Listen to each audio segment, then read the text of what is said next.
wasn't his stuff. And that was the ball game. You got to get a save there. You go to Joe Kelly, he gets 2 outs. Boom, you get to the bottom of the 5th inning. It's a winner-take-all game. You can't mess around here. The guts of Dave Roberts to take out Mad Max. Dave Roberts of old doesn't do it. He leaves him out on the mound. He may get rocked. He may not. Who knows? But I thought it was the right move, whether or not Joe Kelly gave up a run, because it was the 3rd time through the lineup. And you could just see it. Scherzer he was didn't struggling. Have he didn't have it. The control wasn't there. He seemed to be laboring. He may be tired. That's his 3rd straight. Well, that's suspect start here down the stretch. I mean, look, at some point, these guys that have been throwing 200-something innings, they need that extra day, you know? We look so hard at the Cardinals, and we were saying to ourselves, oh, my God, they're the red-hot team. The Giants and Dodgers are par for par with them the entire month of September. Doubt. So this notion that the Giants and Dodgers maybe took their foot off the gas, I don't know what people were watching, at least at the national level. I'm excited because when they went to that TBS broadcast booth after the game and they were all talking about, hey, this is big. You know, they asked Jimmy Rollins, J-Roll, you know, you're from the East Bay. What does this mean? And he's like, this is awesome for the West Coast. Like, we finally get our opportunity to be put at the top of the stage of baseball, because for so long, let's be honest, like, I know we talked about it yesterday, there is some fatigue on some level, Red Sox Yankees. There is, big time. This is one of the oldest rivalries in all of sports, but finally we get a little dose of it in the playoffs, and I just think this is going to be great for sports fans. So some bets are coming in on the text line here. 650 Butch, you cannot under any circumstances wear any Dodger gear. Okay. Find a different bet. Okay. 415, Dodgers gear too easy. Let's go tattoo, Joe. No. With the rails tatted up. Yeah, come on. First off, I have no tattoos. Yeah. I am not getting a tattoo. Okay? That speaks and screams midlife crisis. All right, don't get a tattoo. That would be funny.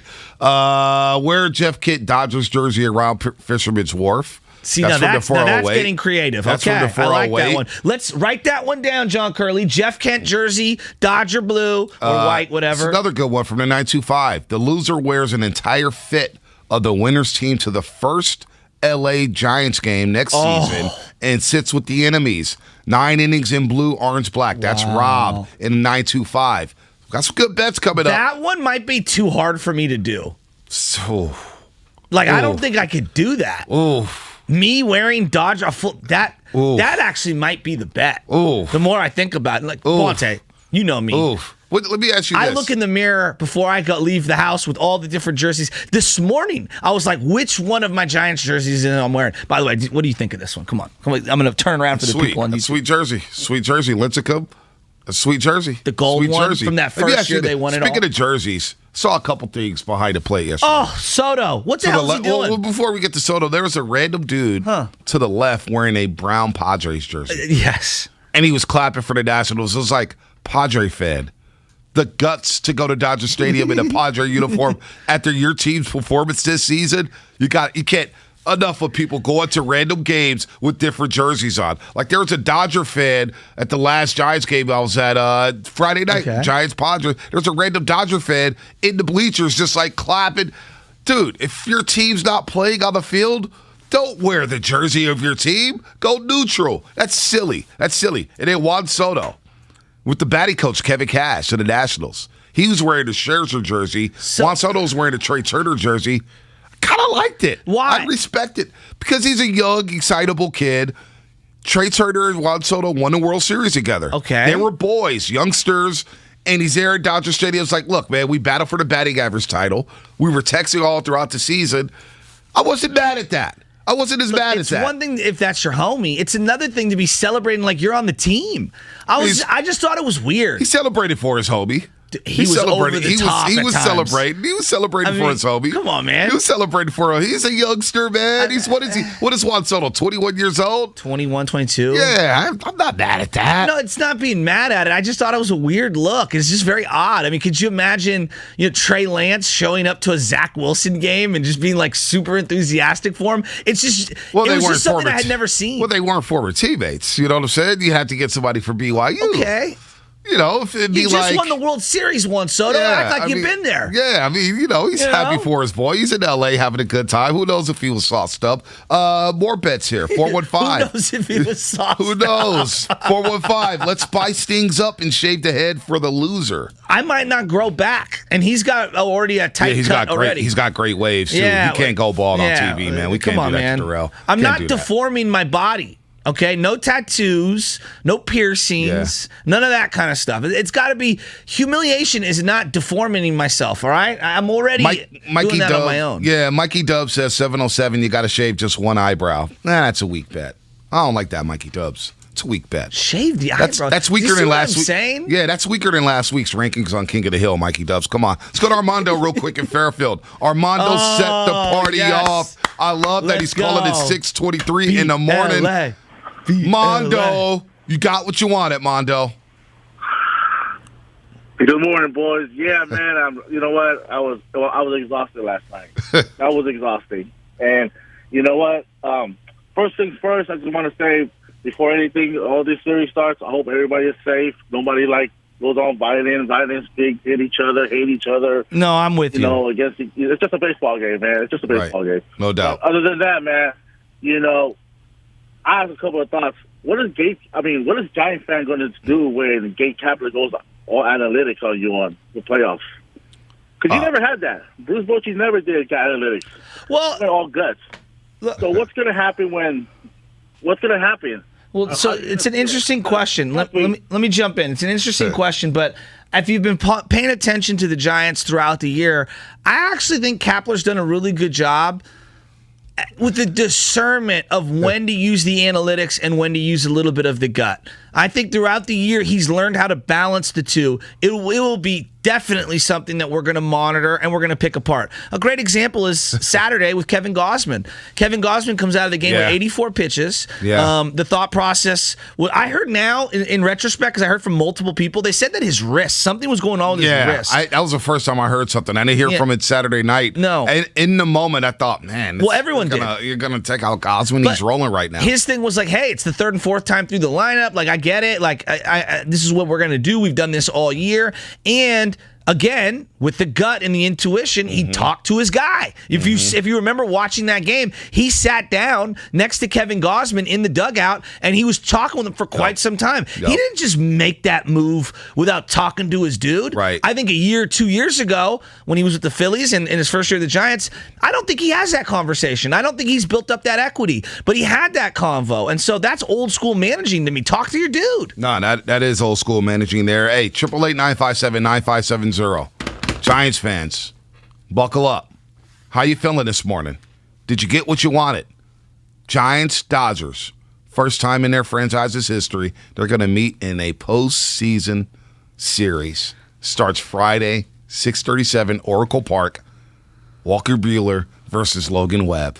The team with their 107 wins versus the team with their 106 wins.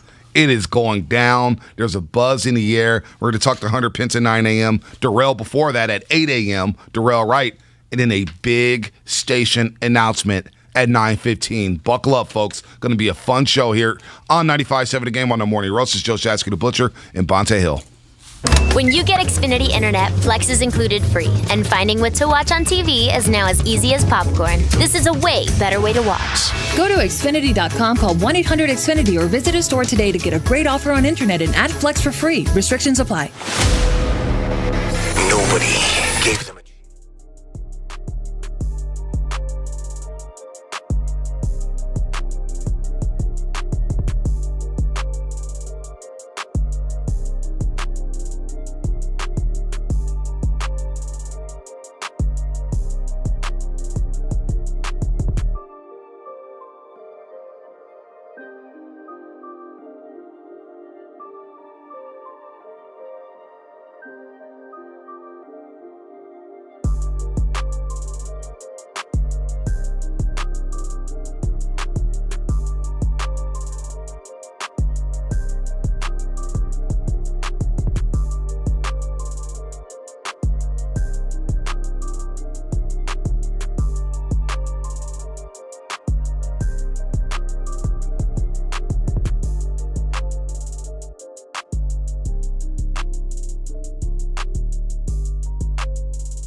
kitchen facilities, and a spectacular outdoor balcony. San Francisco's history has a great future. Go to sfhistory.org for rates and availability.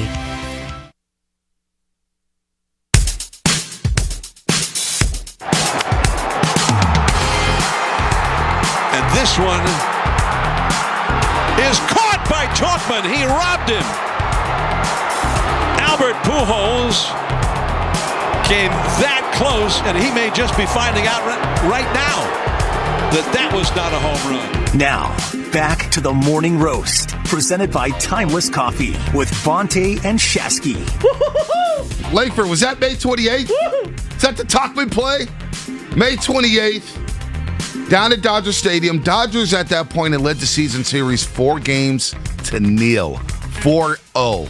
Right? Do we do nil in baseball? I don't know. I just made it up. Yeah, it sounded very professional. It sounded good. I thought it sounded good. But the Dodgers have come back. Austin Barnes hit that 3-run jack to make it 5-5 in the bottom of the ninth inning. And then Pujols comes up, and Tyler Rogers serves it up, and he hits one, and it was like, oh, no. And that was the game I actually fell asleep on because they were up. And I remember waking up, and it's like, hey, come to bed. And she's trying to turn the TV off, and I look at the score, I'm like, whoa. 5-5? What the hell happened? So you hit the rewind button, you see what's going on. And I'm like, oh, my Lord. But that was Mike Tauchman. By the way, this segment is presented by Comcast West. Also, go to State Lumber. as an essential service. Their lumber yards remain open from 6 a.m. to 3 p.m. Monday through Friday. Call 855-GSL-YARD or visit GoldenStateLumber.com. Darrell Wright, 8 a.m. Big-time Dodger fan. What will the bet be between Joe Shasky the Butcher and Darrell Wright? Text line, YouTube. You make the choice. Callers, 888-957-9570. You decide what the bet should be between Dodger fan Darrell Wright and Joe Shasky the Butcher. Also, Hunter Pence, 9 a.m. You don't want to miss that. You know Hunter's going to bring the heat. And we have a big-time station announcement. Big-time station announcement at 9:15 here on the Morning Roast. You don't want to miss it. So, new segment. It's called The Brainstorm or, Fishing for Ideas. I'm not really sure what the name of it is. It's just a new segment. That's why we're workshopping it. It's just a new segment. We're workshopping it out loud. But, Bonte, I'm asking you. You've been watching and loving sports your whole life. You've lived in San Francisco your whole life. I'm trying to wrap my brain around where I would put this up in the ranks. To me, it's already number one. Now, I don't want to be a prisoner of the moment, but like you talked about it yesterday, Niners-Cowboys. When Niners-Cowboys played each other in the playoffs, you felt that is bigger than the Super Bowl. I know that sounds crazy to say out loud, but like going back to the way we felt, the build-up, the lead-up, the rivalry, the iconic nature of the matchup, okay? I'm trying to think of other things that can resemble this just in the last few years because this is Giants-Dodgers. Most wins ever for the Giants in their franchise. Right. Most second-place wins ever in a division in baseball history. The current champions in the Dodgers with the most loaded lineup we've ever seen against the plucky, just happy to be here San Francisco Giants, downtown San Francisco, Friday night. I mean, we all can't wait. And then I'm thinking like, okay, Warriors. Well, that first time that the Warriors went to the finals, I remember sitting there in awe. We're playing LeBron James. Now, maybe I was overthinking it, but I couldn't get it out of my head. The Warriors, my Golden State Warriors, are facing LeBron James. Wow. Like, it just, it like, I don't know, did that set in like that for you? No doubt. I sat right next to Matt Kolsky. We were working at another radio station, and we couldn't find seats, and I was like, just follow me, buddy. And we found seats in section 1, I want to say 21, could be wrong, but it was the Cleveland Plain Dealer seats. Wow. Right there. They didn't send a writer all 3 home games in those finals. And I remember thinking the same thing. I'm like, oh my gosh. The Warriors are in the NBA Finals against LeBron. This is like NBA 2K when you simulate to play the best. And I'm just like, what is going on here? It was nuts. And then so keep following me along here. Yeah. Niners Seahawks. When it had its moments and you knew they were going to face them in the NFC Championship game, it felt bigger, larger than life. It felt like the Super Bowl. It was monumentous. Right? It was huge. Right? Now Niners versus Mahomes, that felt gigantic. But not on that level. Okay. Cowboys Niners to me was the one. Okay. Cowboys Niners to build up to that. To build up to the wild card game between the Niners and Packers in 1997. Yes.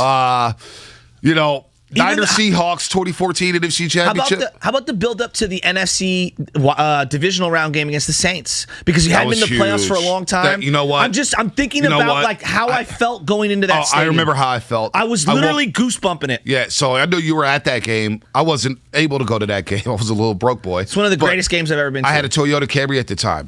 And I woke up at like 9 o'clock. It was a beautiful San Francisco day. Yeah, it was gorgeous. On a Saturday. Yeah, in January. And I remember they had the first game. And I was like, I can't sit still.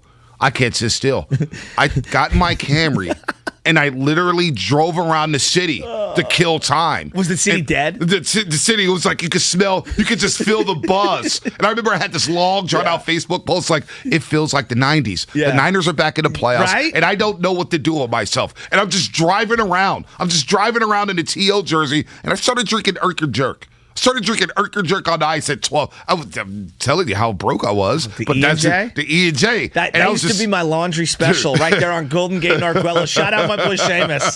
That was back in our broke boy days. I'm telling you, dude, that was my broke boy days. And I remember just like Moose Johnson. Terrible. I remember just Moose Johnson on the call. You know how I always remember random things about the broadcast. Yeah. And Moose, they were breaking down the Saints, all this offense and this and that. Moose gets to Mike and he goes, This 49er team's all season long. Nobody talks about them, but they do everything so well. They play physical offense. They play great defense. They play special teams. This team is solid in all three phases, and I think we're going to be in for a surprise. And it's the roar from Candlestick Park. Seeing the red paint again, I was like, okay, this is what it feels like to be in the playoffs again. That Saints-Niners game is a great call. It's a great call. So what about, the build-up for Giants-Braves Game 1 2010? The way they ended the season, right? Barely getting into the playoffs. Yeah. The buzz, the vibe. Okay, I know all those World Series games. You obviously have the Rangers and everything that was there. Mm-hmm. We were so happy to be there. Going back, obviously, the Angels, but 2012, the Tigers. I just feel like I'm the prisoner of the moment. This feels like the biggest non-championship game or series. Just this non-championship game series. This feels like the biggest one. I mean, Warriors-Rockets. Warriors-Rockets second round in 2019. Oklahoma City, Western Conference Final. That Western Conference Final is one of the best ever. Am I omitting something? No. Am I a prisoner of the moment? No. We've never seen this before. That's what I'm saying. We've never seen this before. Giants-Dodgers in the postseason. We've just never seen it. And the build-up now, you're starting to feel it. As soon as Chris Taylor hit that ball, and Anna watched every inning with me. She goes, oh. And Anna she was like, look, I know we're not supposed to root for the Dodgers, but I need Giants-Dodgers. Right? It will be the most entertaining. It just felt right. I didn't want to see the Cardinals. It was destiny. Like Star Wars. As soon as that ball hit the left field pavilion, I said, well, here we go. And the buildup does feel like a Cowboys-Niners NFC Championship. It feels like the Saints-Niners. It feels like the Seahawks-Niners. It feels like Warriors-Rockets second round 2019. James Harden, Chris Paul. They're all making the excuses, right? Oh, Chris Paul got hurt in the Western Conference Finals. You got lucky. This is huge. Huge. This is going to be top 10. The only negative, and I don't want to be negative at all today, but the only negative is the disingenuous politicians who are going to be tweeting out pictures and photos and don't worry about that. I know you don't. Don't worry about that. Nothing drives me crazy. Nah, I don't. Senator so-and-so is now a Giants fan. Yeah. I don't even like. He's laughing behind the glass. That stuff. I cannot wait to get in front of Willie Mays Plaza and just feel the air of everyone chanting "Beat LA" as we go in as one. 40,000 United, ready to rock. Have you seen ticket prices? No, I'm scared to look at them. They are astronomical. They probably tripled after the Dodgers. Thank God I got my tickets. Yeah. And by the way, if you're going to be out there, I want to hear from you. Yeah. If you're on your way down, I want to hear from you. If you've got rituals, if you've got something that you're going to do to prepare for the game, Friday, I think we're all taking nooners at work. Right? Friday's going to be an epic day. Tomorrow's going to be epic. That whole day is going to be epic. Look, it's a good time to be a Bay Area sports fan. Oh, it's the best. You may get Trey Lance starting his first ever game. You got Jordan Poole of the Warriors. Jordan. And I had them on the screen watching Dodgers Cardinals. Otto Porter Jr., as he's bombing the three right now in NBC Sports Bay Area. The Warriors are going to be fun. You feeling Bielitsa? I'm feeling Bia. Let's go. I'm feeling Bia. I'm feeling Porter. I'm feeling Jordan Poole. Avery Bradley.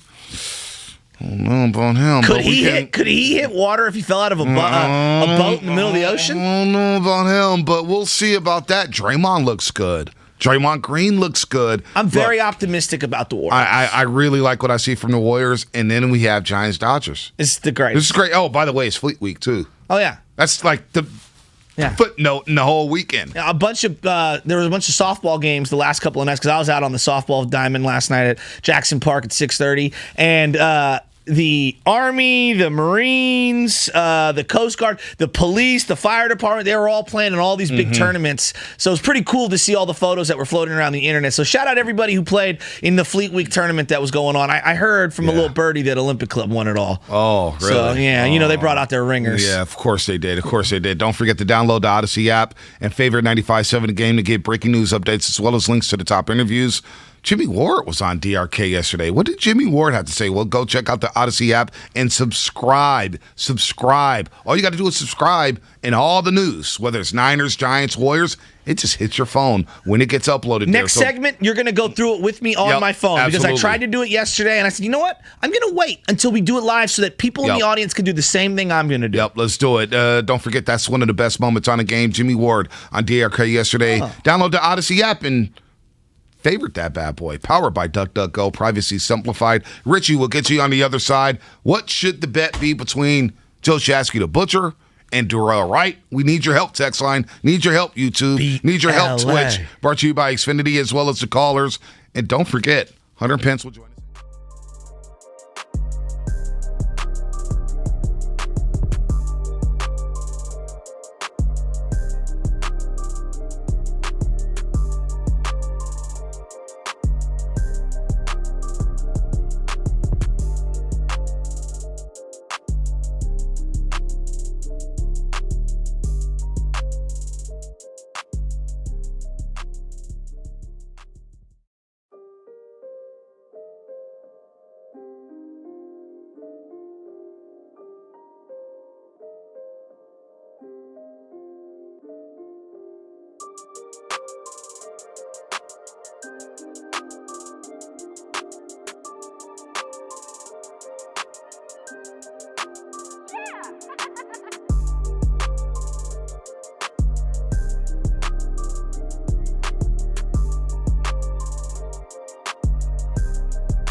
ball is hit high and deep.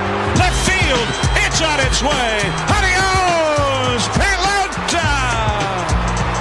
What a moment for Wilmer Flores.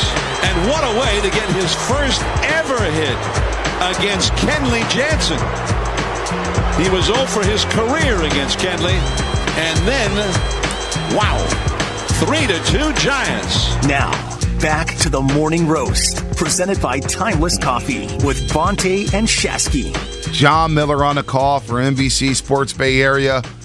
And this beat right here is appropriate for that moment. Wilmer Flores with the 2-run jack. Giants scored 3 in the 9th inning. They beat the Dodgers a comeback on back-to-back nights against Kenley Jansen. They win that game 4-2. And that's when Giants fans started to say, you know what? We ain't scared of no freaking Dodgers. That was the second time they won 3 out of 4 down at Chavez Ravine at Dodger Stadium. And Wilmer Flores had his moment against Kenley Jansen. And just one of the best games of the season. I mean, one of the best moments of the season. We're going to go through it all day long between the Giants and Dodgers. You talk about best season moments, best moments between Wilmer Flores, that moment right there, it just gets shrugged under the rug. It gets swept under the rug, Shasky. I just love postseason baseball for the sense of urgency, the drama, the patience in between pitches, and then the random heroes, like last night having Chris Taylor be a hero for Dodger fans. You referenced, obviously, Wilmer Flores. During the regular season, it does feel like a lot of those moments get lost. Yep. Because there's a game the next day, and a game the next day, and a game the next day, and a game the next day. But man, that was an incredible year for Wilmer Flores. What an incredible year, an incredible moment there against Jansen. Remember, back-to-back nights they get to Jansen, and our guy Jansen Certified looked good G last night. He struck out the side. And how about him being very energetic after striking him out? Struck out the side. Does Titus look like he's a WWE guy? Tyler O'Neill, dude. Yeah, He I is, call him Titus. Dude, he was. I guess that's his nickname. He was just swinging at anything. Dude, you knew the high cheese was going to get him on that. I could feel it coming. It's like just take it. And you knew the high cheese was going to get it. Just take it. Arenado's on deck. Arenado's on deck. Well, Goldschmidt got struck out with the breaking ball, which I got to say, Jansen threw a couple nasty curveballs. Nasty. Cardinals go down to the Dodgers 3-1. It's Dodgers Giants tomorrow, game number 1. Certified G got work over in Oakland today, so I'm going to get my Timeless coffee. Let's go to 17th and Webster. Go to Piedmont Avenue. Yes. Do what you got to do to get the Timeless. You got 3 options to go to Timeless Coffee, the official sponsor of the Morning Roast. Don't forget this segment is presented by Golden State Lumber. As an essential service, their lumber yards remain open from 6 a.m. to 3 p.m. Monday through Friday. Call 855-GSL-YARD or visit GoldenStateLumber.com. A lot of things happening in Bay Area. Warriors play their second preseason game last night against the Nuggets. They win. Poole looks good again. Otto Porter Jr. looks automatic from the corner. Draymond, Day, he scored 10. Warriors coming to a TV near you. I got a good vibe about this team, Shasky. Good vibe. Also, Trey Lance. He took first-team reps yesterday. Jimmy Garoppolo with a calf strain. Looking like Trey Lance may get his first career start against the Arizona Cardinals, and that should make everybody excited to see what Trey has against the 4-0 Cardinals. But, man, we got Darrell Wright, 8 a.m. Shasky and Darrell going to make a bet. What should the bet be? If Darrell loses from the 408, he has to get his favorite Dodgers jersey signed by the whole Giants team and vice versa from Butcher Boy. That's Tomas in San Jose. You know, B, one of the great things about sports is the loyalty that people have. And I know that, like, people that aren't in sports, they don't get it. Like, people that aren't like, oh, you're rooting for laundry, the old Jerry Seinfeld stand-up, you know? No, there's a communal pride to it. And there's also, I call the religion of sports that's passed down from generation to generation. And when you sit in the living room with the family and you're watching the games and you grow this callous, you know, against certain other teams, it doesn't have to be violent. Like, I hate the Dodgers. It's not a violent thing. It's not a, like, I got to go out and find it. No, it's like, it's a great little rivalry that makes me like a character in a television show that you root against, for example. King Joffrey in Game of Thrones. By the way, you see the spinoff they're coming out with? I did. Khaleesi? I did. That's pretty cool. You love Khaleesi. I do love Khaleesi. Yeah. But my point being, like, Joffrey, you hated him, right, Bonte? Yep. That means he was a great villain. Yep. Right? Like, that's No what doubt. the hallmark of a great villain is. The Dodgers are great villains. No They've doubt. got guys with the name Gavin Lux. I know. Right? I That know. screams SoCal to me. Walker Buehler. Yeah. You know? Cody Bellinger. Corey Seager. Yeah. Well, I love Mookie Betts, and he's kind of like a throwback name. I Yeah, like that that is a old school. throwback. That if is a I said throwback Mookie name. Betts played in 1952, everyone would be like, yeah, that sounds about Yeah, right. Mookie. What makes you hate the Dodgers? What made you dislike the Dodgers growing up? You know, it's a combination of things. Number one, it's those all-white jerseys with the blue and the little bit of red, and just the way it fit all their players. I don't know what it was. Tight, right? Not very loose, tight. just I'm thinking Raul right. Mondesi's thighs ready Oh, to my pop gosh. out of the jersey. And like when I came up, you know, watching the Giants, Barry Bonds had the baggier look. Now, early on, he wore the tight ones, Right. but the Giants were one of the first teams to the whole team rocked the baggier Right, look. right. That was the way the Giants rolled in like the mid to late 90s.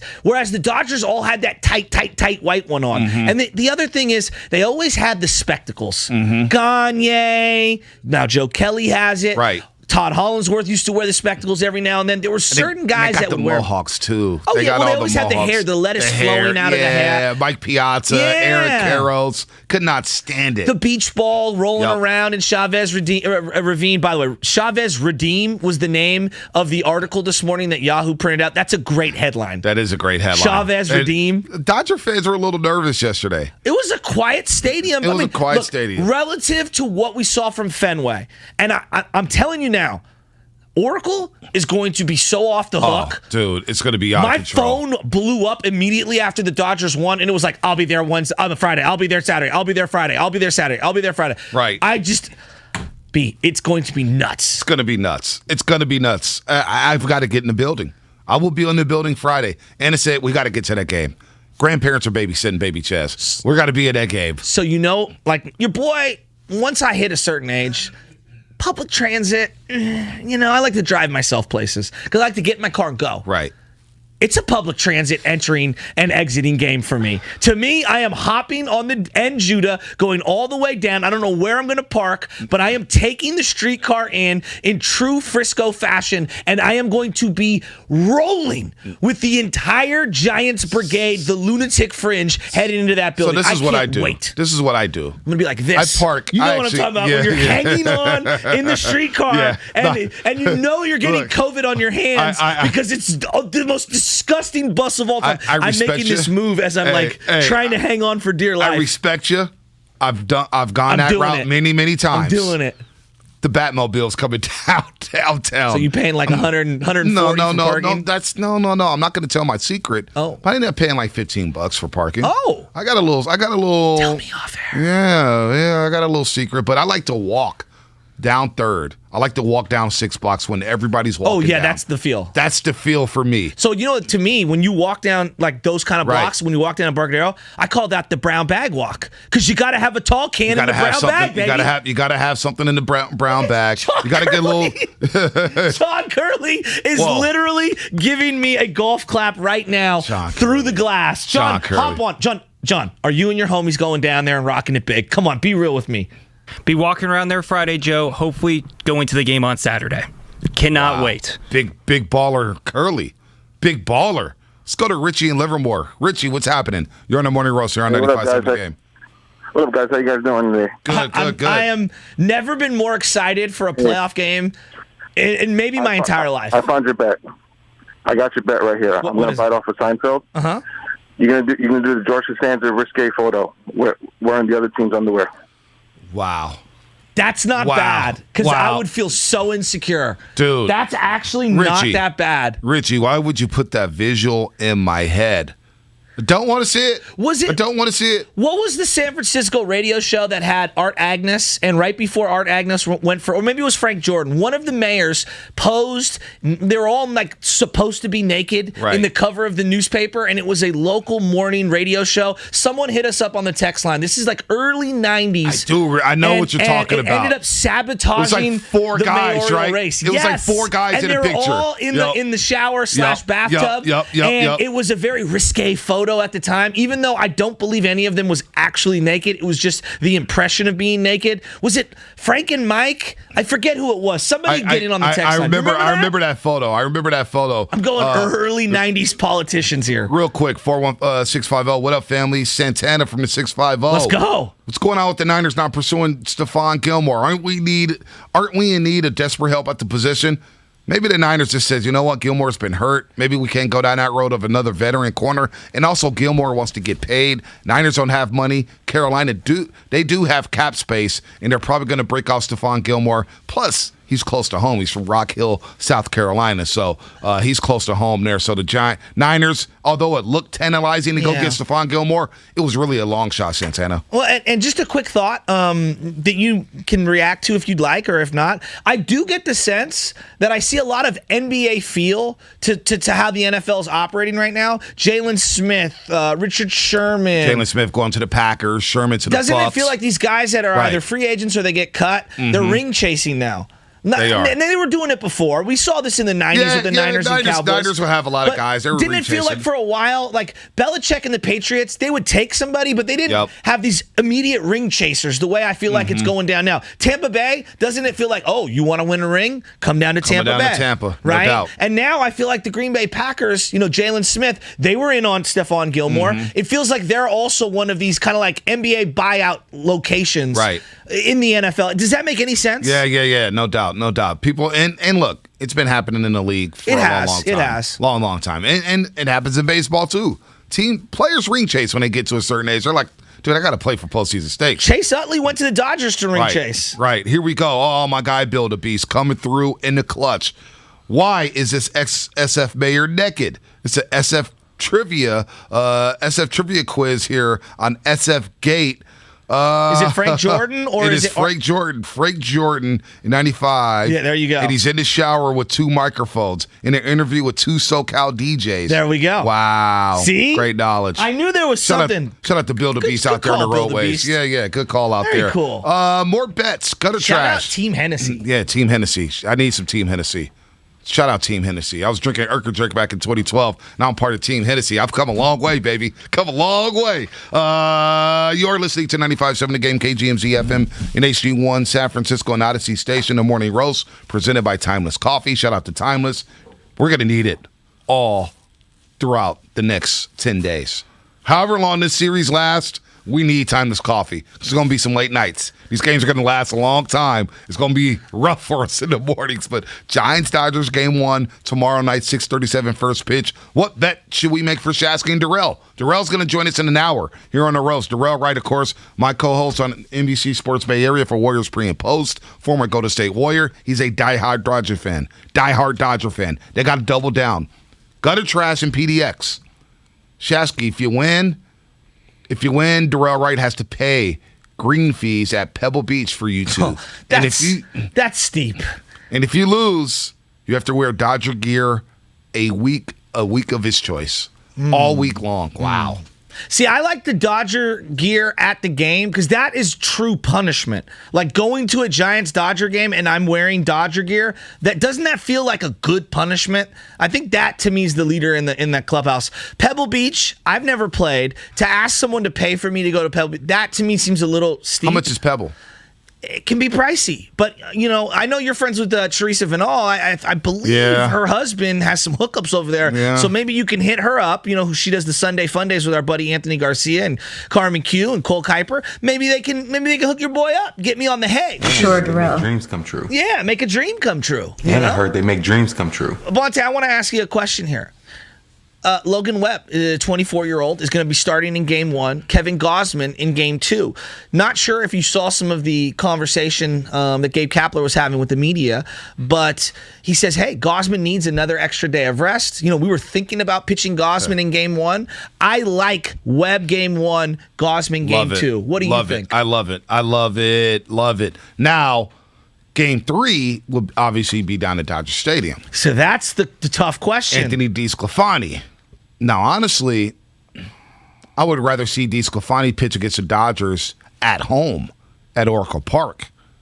he really struggled down to Dodger Stadium. Mm-hmm. And I'll get the numbers in just a second as I got distracted here because 610 says if the Giants win, Shasky gets to fill in for Darrell on Warriors pre and post. That's just out of his control. Hey, 610. Yeah. So I don't need to work with Shasky twice in one day. All right? That was a weird dream. I don't need Shasky for 4 hours in the morning, 5 hours at night. No, I'm kidding. I love you, but, maybe not that bad. Maybe let's not go there. Did you know that Kevin Gausman actually had playoff appearances? With the Baltimore Orioles. I didn't know that. Yeah, 4 different appearances. Yeah, they made all the playoffs. Out of the bullpen. They made the playoffs a few years with Manny Machado, Adam Jones, and Chris Davis. Remember one year they lost to the Blue Jays in that wild card game because Buck Showalter was saving Zach Britton for what? For who? I don't know. How? I don't know. And then Encarnacion hit that walk-off. He also had an appearance with the Braves. So I just didn't know that. But this is will be on Saturday, his first postseason start.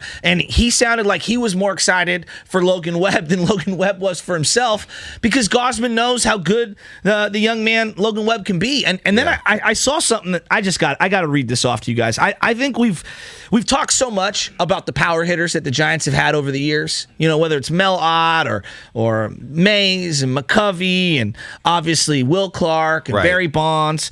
The starters, Bonte, some of these starters that they've had for the Giants, it's almost unbelievable to see all of the different starters that they've had opening a postseason. And I'm going to try to find the tweet that I send to you guys for the show here. Give me 1 second. This is horrific. All right. Giants postseason opener, whether it's wild card or a game one. Billy Odell in 1962. Nobody remembers that. Gaylord Perry in 1971. Heard of that guy. Yeah. Hey, he got a statue down there. My man, Rick Russell. I don't know if you remember. I remember him.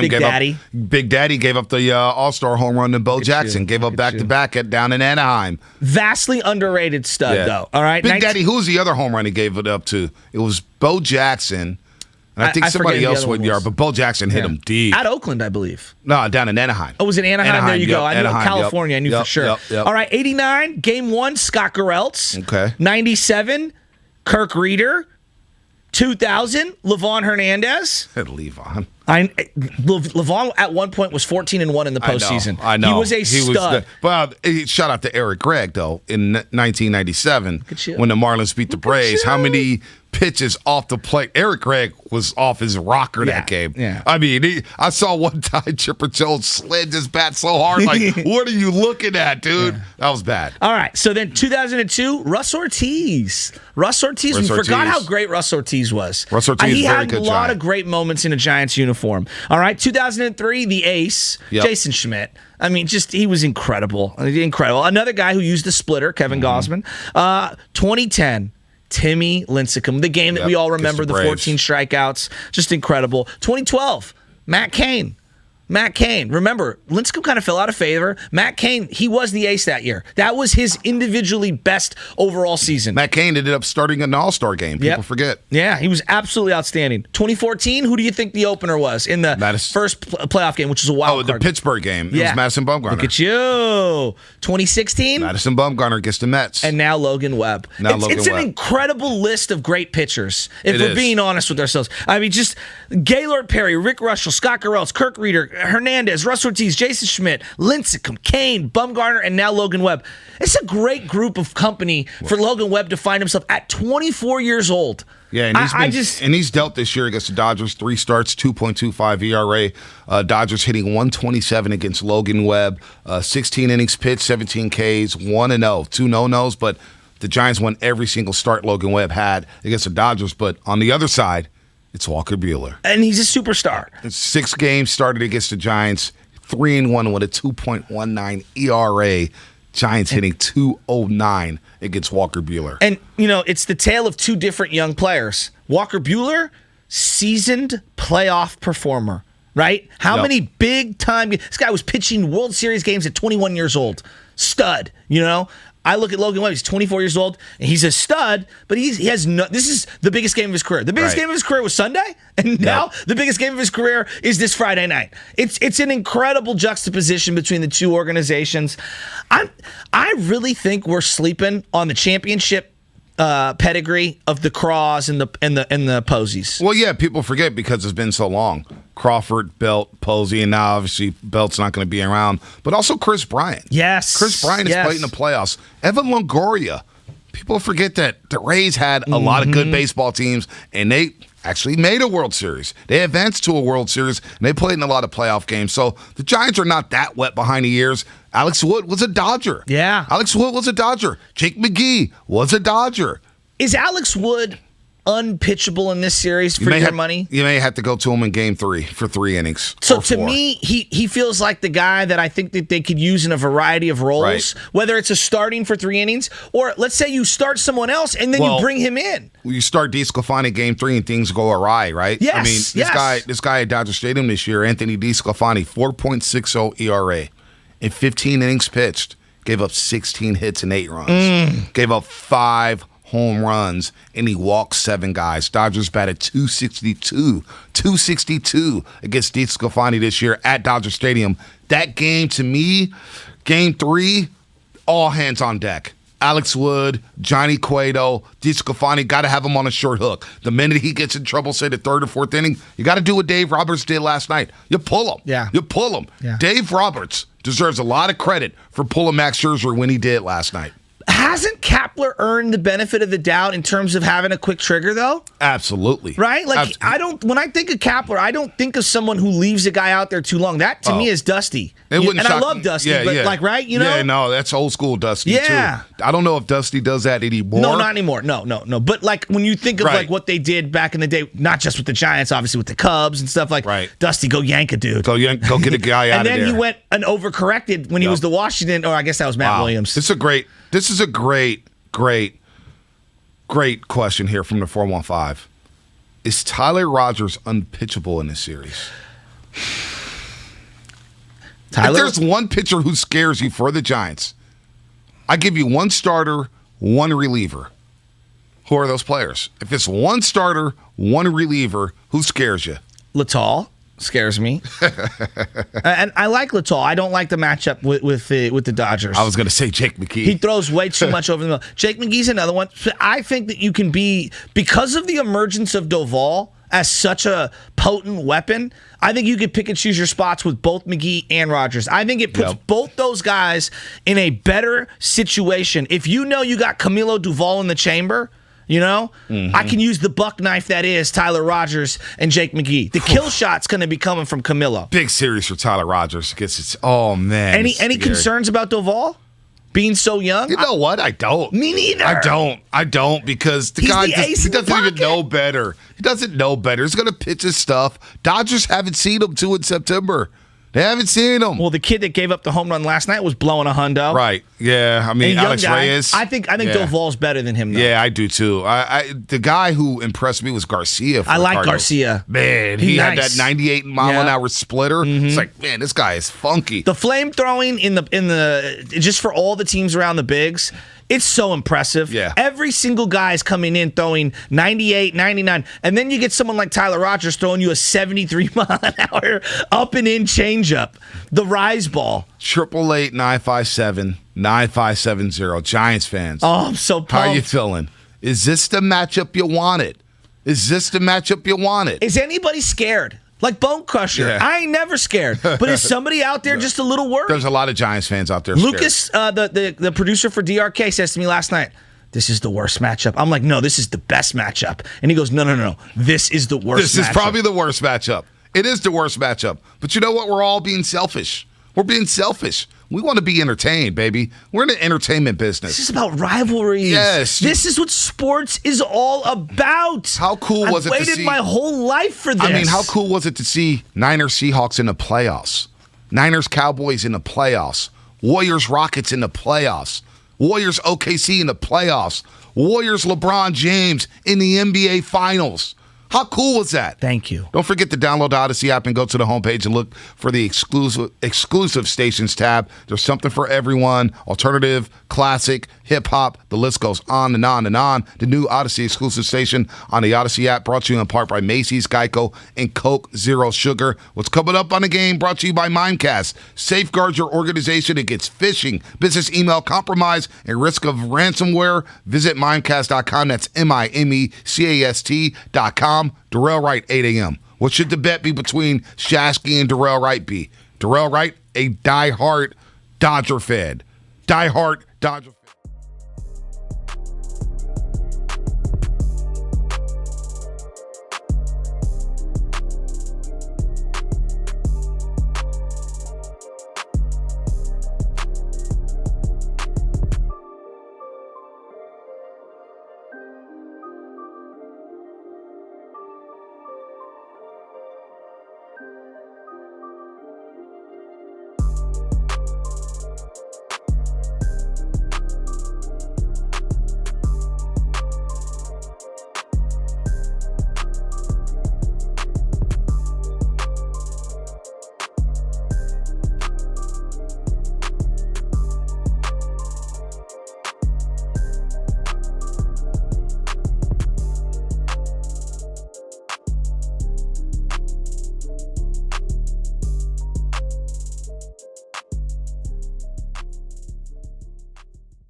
the same game Dave Roberts ran out to the mound and got kicked out?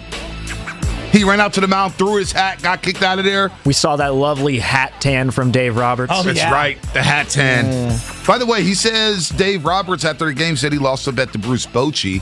Maybe it was before the game. Lost a bet to Bruce Bochy about winning the division. Since the Dodgers lost the NL West, he owes Bruce Bochy a bottle of red wine, maybe some Bordeaux or whatnot. Bruce Bochy will get the chance to pick. So Bruce Bochy, will he take the San Diego job? Jace Tingler fired from the Padres.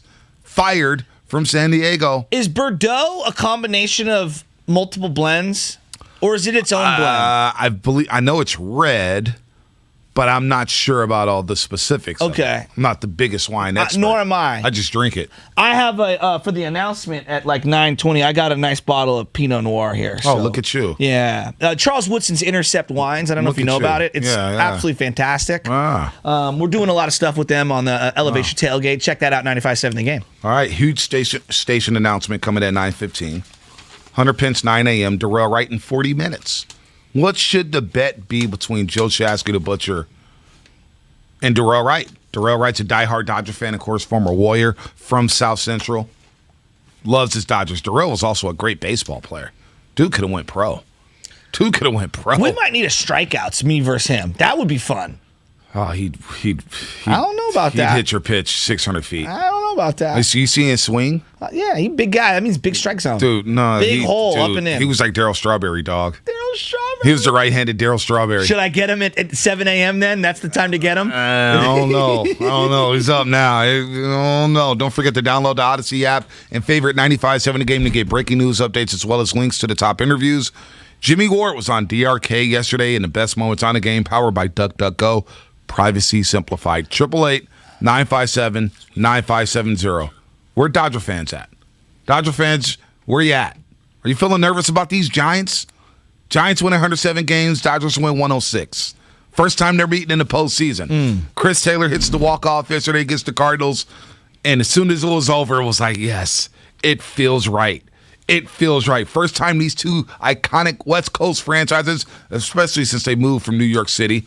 Of course, the Dodgers are Brooklyn, Giants in Manhattan as the New York Giants. They met in 1951 and 62 in a tie-break situation. But in a postseason series, it has never happened. Never happened.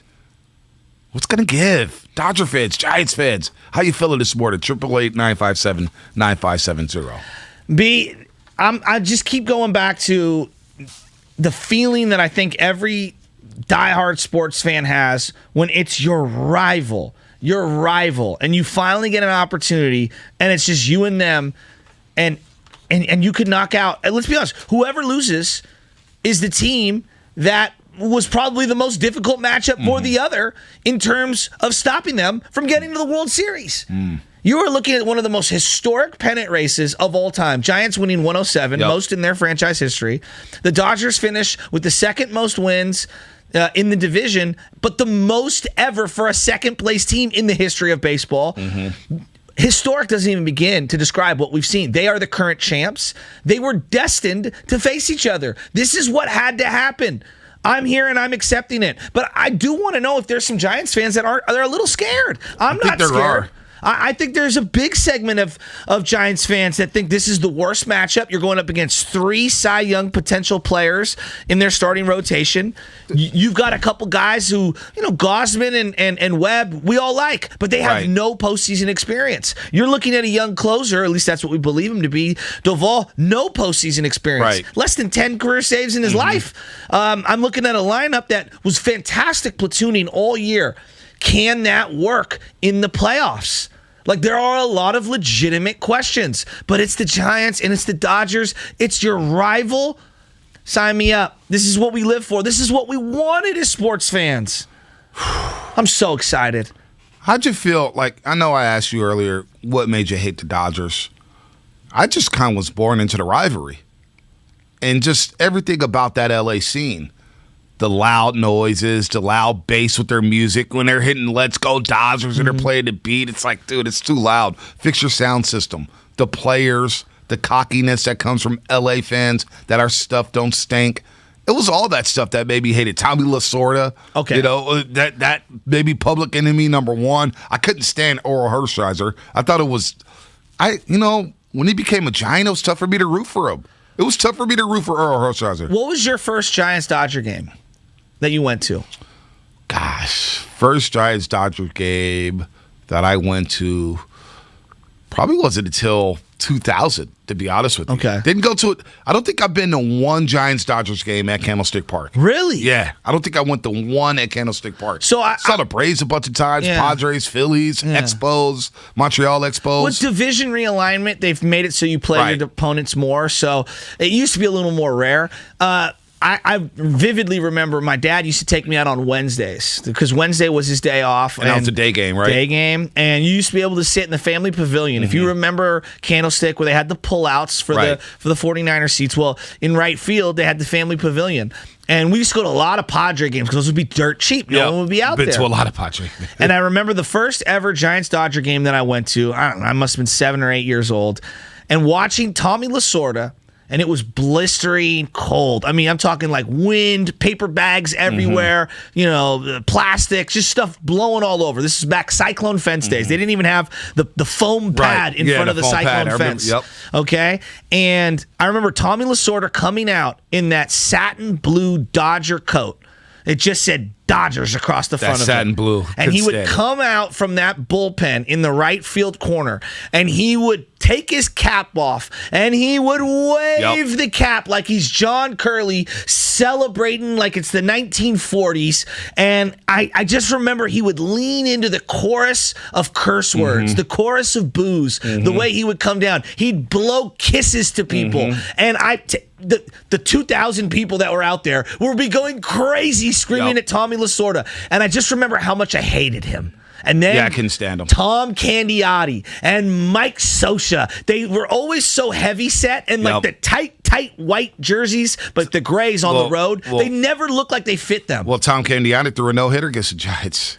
How about that? Remember that? Tom Candiotti threw that no-hitter against the Giants, Dodger Stadium. When I say Candiotti, don't you just think like knuckleball? Man, look at you. Word association. Let's see here. That's where my hatred, like when I think of like in games, that's where it came from, was all the OGs liquored up before the game would even start with their own little bottles of brandy. We're talking about brown bags. As Tommy Lasorda would come out, and then all the Dodgers would come out, and you'd have the guys who were pitching sitting on the little park bench down the line, and people would just be parading the booze down on them. The Candlestick era was just, it was something else. Now, with all this, because I hate the Dodgers too, and last night I was in a total dilemma because it's tied 1-1. And I'm excited that the Cardinals are getting on base, but I'm also incredibly adamant that I want to see Giants-Dodgers. So in a way, I'm rooting for the Dodgers, but I'm not. I didn't know which way to go last night. Where were you guys at when you were watching that game? I kept saying it over and over. So-called John Wilson, buddy John Wilson, who works out at NBC Sports Bay Area, same guy told me Casey McGee was going to be a steal for the Giants. How you like that one, John? Look, drive by. Let me just cut the legs of John Wilson Well, my off. guy John Wilson, who produces Sacramento King games, this guy, he's a fellow Gator. This is my guy. But he hits me with the drive-by on Twitter. Okay. Because I said, look, we need Giants-Dodgers for the culture. The culture needs this. And he quote tweets me, he says, this is big split cap energy. Whoa. And I was like, all right. So he hit you with the O-Dog in the liquor store at the beginning of Menace to Society. Exactly. And I was like, he just popped you in front of the whole neighborhood. That's what we're doing now?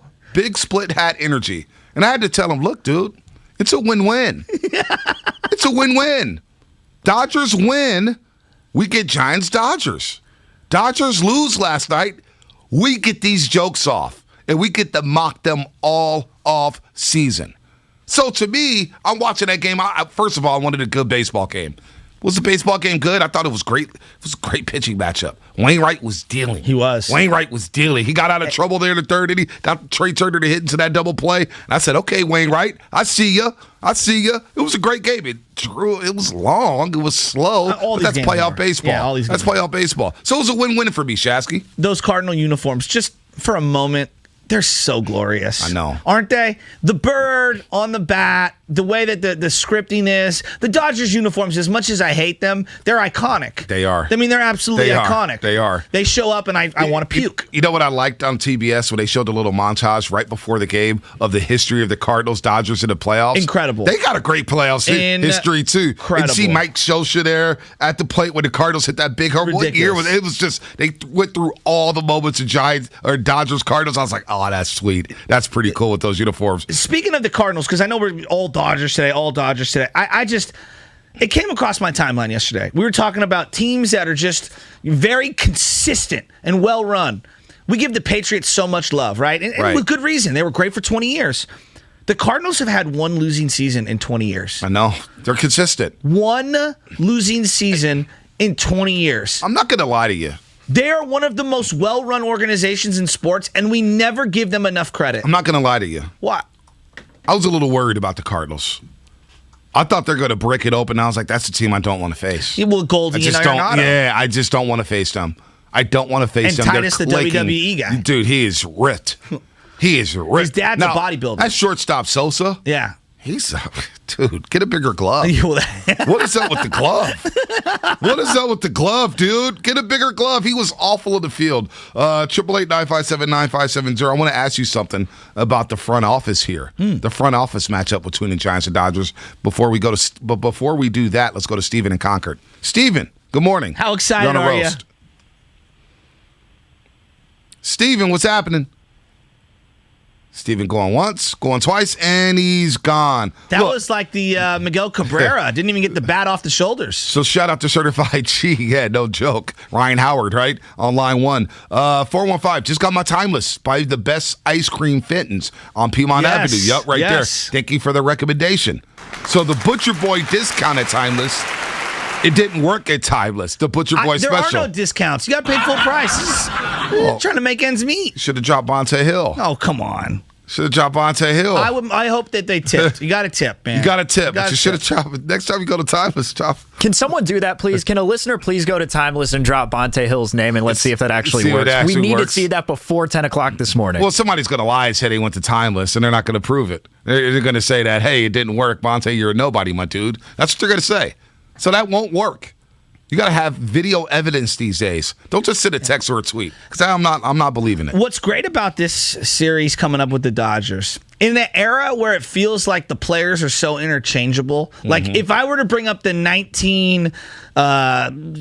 89 Cubs, right? You can go around the lineup, right? Sandberg and Hawk, and you know all the players, right? Right. If I were to say like, the 2002 Angels, you and I could sit here, the team that beat the Giants, and Garrett Anderson and Troy Gloss, and we just go right down the list. Yeah. It feels like all of baseball now, there's so much interchangeable, platooning. Then I look at the Dodgers, and they, to me, are the last team where you could pretty much name every single player across the board, right? Obviously, Pujols off the bench, on the bench, whether he's going to play, we don't know. Max Muncy, you got Seager and Turner up the middle. You got Justin Turner at third base. You got Cody Bellinger roaming the outfield.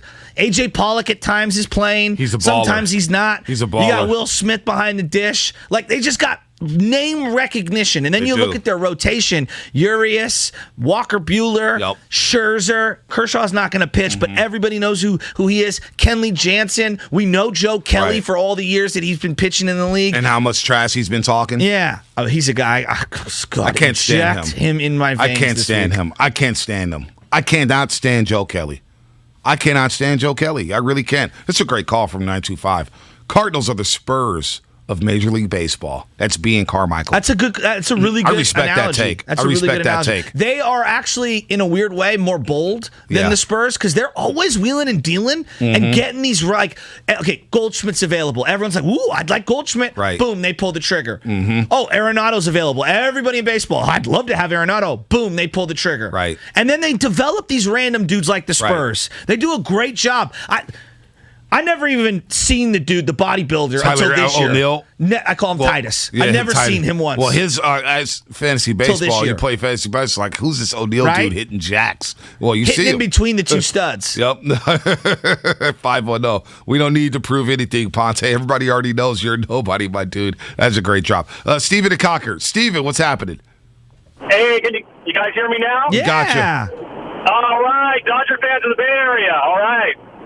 Thanks for taking my call. Real excited here. I work with mostly Giants fans, and everybody's pumped. Everybody wanted to see this series, and we're all excited. Are you going to any of the games?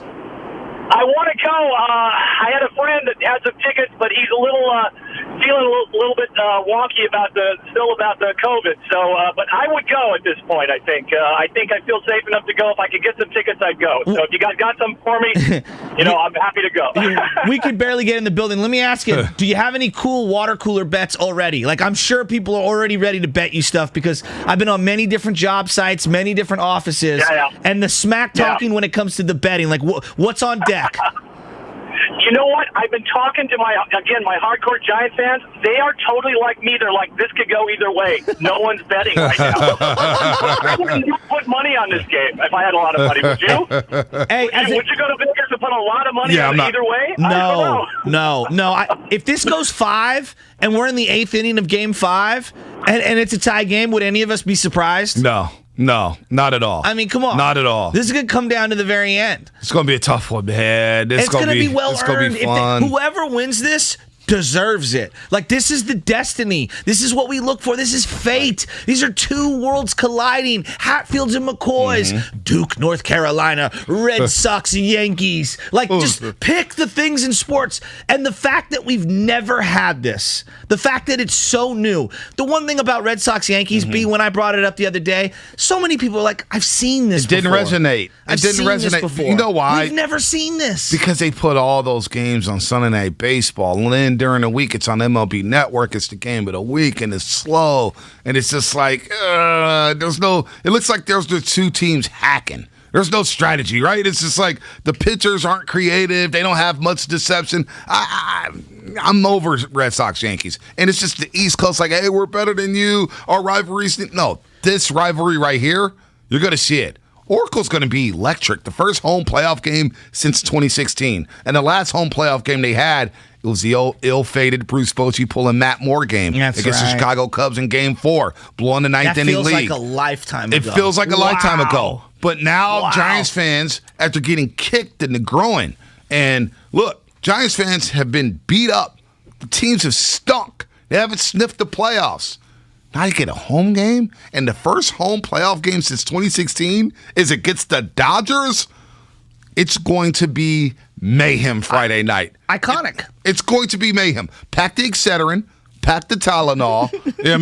Dress warm. It's going to be insane down at 3rd and King Friday night. Let me ask you this. Oh, yes, I will be drinking the Don Julio Friday night. The question is, are you doing that? And the answer is yes. The 1942 is getting broken open. Wow. Nick Friedel gave me, Nick Friedel from ESPN, who's also on 95.7 The Game, gave me a giant bottle because he drank a bunch of my tequila. A bunch of people come over. I like to, give the good stuff Community. out. And the bounty hunter, hooked me up with a huge bottle, and I'm going to crack the seal at 5 o'clock as I hop on the streetcar to go downtown to get into Oracle Park, baby. I'm telling you, Bonte, I cannot. At no point since COVID started, I got to get inside of a bus and a streetcar, a crowded pack, and I gotta get next to someone breathing on me. You know what, though? I need that. I need that in my life. I respect it. I need it in my life. I respect it. I respect you. I want to be hanging from one of those, those loopy little hand guards that everybody has as you're bumping into people, and my wife is clinging on to me for dear life, and I'm like, babe, 2 more stops. Just 2 more stops. Look, I respect that. I respect it. I really do. But this shows you how soft I've gotten over the years. I'm Bougie Bonte now. I'm jaded for Muni. You talk about all the long rides on the 22 Fillmore, all the long rides on the 19 Polk, all the long rides on the 38 Gary. My goal in life is to never take Muni ever again. I don't want to take Muni ever again. I love you. I love all the bus drivers out there. Sam Morgan, Jerome, J-Rome, everybody who drives for Muni. I love all you. I love all you. I hope to never get on one of those buses or trains ever again. So what I would do is drive into downtown because I can drive. Yeah. And then when you get off 280 South, you see the big buildings. You see the city. And then you make that turn, and you see the stadium right there with the lights on. And you see the blimps all over Oracle Park. And then you just go park that car, and then walk about 5 blocks. I respect the Muni Tech. That's a hell like B. You know what I'm talking about. It's There's a great something pool. about the I love communal it. gathering I when love you're it. waiting at West Portal, when you're waiting at Forest Hill, when you're waiting, who knows, Glen Park, wherever you're at. If you're taking BART in, maybe you're taking the ferry in. There's just something about like when you see another Giants, like let's go, let's go Giants, let's go, and you give them the finger. Right, you give them the finger, you give them the head nod, and not the middle finger. I'm saying the point finger where you're like, let's go, we're locked in. That's my favorite. No, that is my favorite. 888-957-9570. 415. Bonte is a city native. Which muni train did you take growing up? So I took the L. Terraville to Herbert Hoover. Yeah. I would take the J Church sometimes at City College. I lived on the N. Judah. How many times I took the N. Judah? Oh, my Lord. N. Judah was running like clockwork. The M. Ocean View didn't take a lot of that. Took the K. Ingleside a lot going to City College. The Kringle? San Francisco. The Kringle. Took the K. The L. K. So I've lived on those muni trains. Trust me. I'll give you mine real quick. Yeah, go ahead. 29, 43, 15, 14. Those were the buses for me. The 43 Masonic. Oh, the 43 and the 36 preceded when the 43 didn't come. Come on. You know what the curse of the 29 is, right? What's that? The curse of the 29 is 4 of them going in one direction and none going in your direction. That's the worst when you see that and you're waiting for like 30 minutes and the bus stops just keep stacking. And then that bus comes and just bypass the bus stop and you're like, what is going on here? I contend that the 29 was the most diverse bus line in San Francisco history. Ooh, it went from Hunters Point through the Excelsior, out to the Sunset, out to the Richmond. I don't know about that. You had the 22 Filmo, and you had the 43 Masonic. Well, 43 is up there. I agree with you on the 43. The 44 O'Shaughnessy, too. From Crocker Park, my neck of the woods, all the way down to the other side. The 44 O'Shaughnessy, don't sleep on that. That's a good call. Don't sleep on that bus. Because that would go down through Bayview and then shoot back over. Through Glen Park. Glen Park whenever we're playing ball. That's a good point. Javier, Tennessee. Javier, all the way in Tennessee. What's up, Javier? Good morning. You're on the roast. Good morning, Bonte. Good morning, Chassis. Let me tell you, these Dodgers are going to be. We're having them in Game 6. I got all my military buddies are from LA. They're talking smack. I'm talking smack. Trust me, I'll make a nice wager. Have one of these Dodgers fans wear a Bonds jersey. We know Bonds always kill the Dodgers. All right, I love it, Javier. Thanks for serving. Bonds jerseys are going to be popping. My cousin hits me up last night. He's like, "Is it Will Clark or is it Matt Williams? Which one am I wearing?" And I'm like, "I don't know. I don't know. Your boy over here. Don't let my wife know. I might go to the Giants dugout store today to get a little crispy something. Get some good vibes going." See, I go straight black and orange hat. Oh yeah. I need to get a new orange brim hat. I do love the orange brim hats. You see the one I'm rocking today? Yeah, I do love those. This one's seasoned. I do love those. Is this 2012? What is this? What postseason is it? I can't tell. Is that 2014? I don't know. I'm Let me pull it off. Let's go to Pierre in Bakersfield. Pierre 2014 World 2014. That's what I said. 2014. Pierre. What's going on, fellas? What's going on? You ready? Beat LA? Yeah, I'm so ready. I'm surrounded by Giants fans all the time. Everybody's excited about you're this series. a Dodger fan. I can't believe it's the first time it's ever happened. You're a Dodger fan. I am a Dodger fan, and I want to talk a little bit about Joe Kelly. Oh, you guys were talking a little smack earlier. Yeah, he makes me puke. Yeah, he makes me puke. It's his face. Let me tell you something. If he's on your team, you love him. And you know why? Because last year against the Astros, when all that stuff came out about the cheating scandal, he threw right at people's heads. And I know, we're supposed to say that that's not cool or whatever. Everybody in baseball loved him for a minute because he's the one guy who went out there and did it. And he got his suspension, but I got one Dodger shirt. I'm a Dodger fan, but I live in the Bay Area. I don't want to get beat up. I got one Dodger shirt, and it's Joe Kelly's face making pouty lips at freaking Carlos. Yeah, I couldn't stand that. I couldn't stand that. Since you called in and you said that, I want to make it very clear. There is no accepting of violence on any level. We can have fun. We can talk smack. I think curse words crosses the line because it ruins it for other people around you. You want to joke around and goof around. It's all good-natured. But once it crosses the line and it gets anywhere where I deem it to be, aggressive, that's where I draw the line. We can be fun. Because, me, a sports hate the Dodgers. Right. We shouldn't be out here fighting. Come on, people. Yeah. Seriously. Embrace the rivalry. Enjoy it. But remember, we're coming out of a pandemic, for Christ's sake. Yeah. You can come right out of a pandemic and let me fight a Dodger fan. Yeah, no, that's ridiculous. And I don't even think it happens No, it doesn't, but I just want to make sure that we throw that out there in the ethos. No doubt. 925, pre and post week 1, Shasky with the bet. Well, let me see. There's something else to this text. All right, here we go. 925. If Giants win, Darrell Wright should buy diapers for Bonte for the next year and buy Shasky a 1942 bottle. If Doyers win, Darrell Wright gets to pick Bonte's fit for pre and post week 1 and gets to choose a game Shasky has to wear all Dodger gear. B and Carmichael. Why you got to throw me in a bet? I got nothing to do with this. Let's take NBC and whatever they're going to broadcast off the table, folks, because they're never going to let me on those televisions. No, they're probably not. Probably not. Let's go to Samir in Oakland. Samir, what's happening? Hey, what's going on, guys? I'm an A's fan, but I got to go with the Dodgers because I'm married. Happy wife, happy life. I feel you. So, Joe, I'm coming at you. I've seen you on Instagram, Twitter, yelling "Let's go." So I know you got a little bet with Darrell Wright and stuff. I'll let you do that. We don't know I'll do yet. Side action, Tamir. We don't even know yet. Side action, Tamir. Okay, I'll be a man up and I'll go on anything, Instagram, whatever you want. If the Giants win, I'll put on some Giants gear, which will hurt me because I don't rock with any SF teams. So, but when the Giants lose, you have to put on that Dodger blue. Deal. Deal. Jersey, whatever. I got you. Deal. And you know what, Tamir? At some point, we're going to a Warrior game together. I'm telling you that right now. All right? And thank you for listening. Deal. I'll wear the Dodger hat, throw it on Instagram. By the way, Warriors looking good so far. Oh, Otto I'm so Porter excited Jr. about them. If 510 is right, Otto Porter Jr. already Dubs fans, new man crush.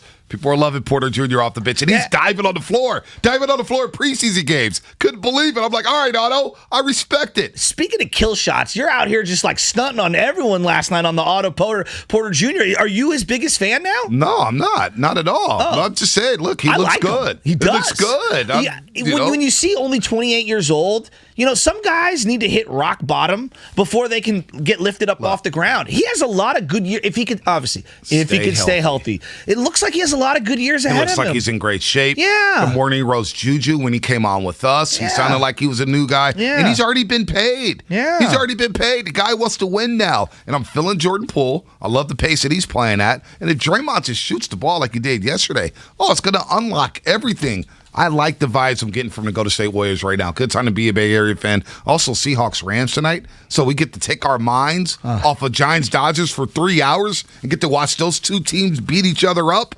Go to overtime and tie. Go to overtime. B, we've been talking about Muni drivers and just like what bus line that we would like to hop on. My favorite thing in the world when I used to take either the 29 or the 28X out to Candlestick was when everybody's chilling at the bus stop and you're waiting and you're going to go to a big game and the bus pulls up. And the bus driver is rocking all Giants gear with the brown outfit. And then they're like, let's go, Giants. As you're like stamping your ticket. And he's like, nah, just everybody get on. Let's go. Just get on. And they're like waving you home from third as everyone jumps on the bus. And on the bus, it would say like 54 or 28, whatever. It would just say, go Giants. Oh, it's the best. It wouldn't even say 54 Ballpark Express. Right, Ballpark Express. It's the best. I'm telling you, we are back, dude. Oh, Let us go. The city's opening up. Beat LA. I'm ready. How am I going to sleep tonight? Yeah, I'm going to sleep good. Trust me. 5 melatonin? You better sleep. Yeah, you better. I had to pop 2 last night. After the game, what I did last night, I was like, I popped 1, and then I started playing Madden. I played like 2 games of Madden before I went to sleep because I was like, I'm a little too jacked up. I need to calm down. And that's how'd Trey Lance do in your Madden game? You know what? Trey Lance is a 95 right now. He led the league in touchdowns for the first time in his career through 44 touchdown passes. All right. He threw for damn near 5,000 yards. And my man, I got this wide receiver out of Florida, a rookie, plays the slot for me. What's his name? Lawrence Sharp. See, I love the created, generated player names. Lawrence Sharp.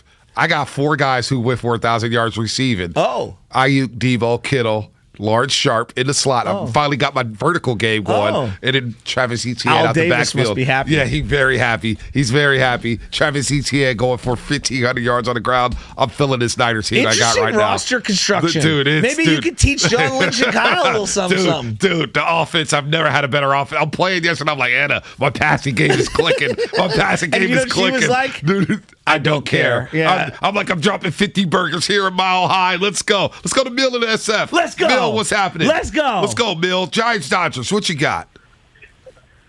San Francisco. Come on, brother. It's too much Dodgers love today on these SF airwaves, fellas. We got Giants and Dodgers this weekend. The blood is pumping right now. we got way too much Dodger love going on. Come on, Joe. You can't be going out to these Dodgers fans this morning. Here's the thing. I know we're going to win. Like, I'm feeling so good. This is what I've wanted my whole life. Again, I'm a Star Wars fan, all right? I'm a Star Wars fan, so just bear with me. I'm going to let you finish here. I believe in fate. I believe in destiny. Now, the door will open, but you got to jam your foot in there. That's what these Giants have done all year long. Fate has brought them to the doorstep, and they have busted right through that bad boy. It's like when the Emperor says to Luke, "It is your destiny." This is our destiny. No. Shafi, we got to be like Samuel L. Jackson when he saw Boba Fett in that hallway and took his head off. We need to go ahead and take the head off for the Dodgers. Go Giants. That is good knowledge. Also, shout out. Hey, shout out to my Madden team as well, B. I got Trey Lance in there. Hey, Bill. I'm in year 2026. My man Trey Lance is at a 95. He's getting paid like $35 million a year. I'm like $60 million under the hole. I had to bring up the merchandise prices, bring up the consensus stands. Go ahead, Bill. I'm year 4. I traded Jimmy in year 1 for Jerry Jeudy. How'd you get that deal off?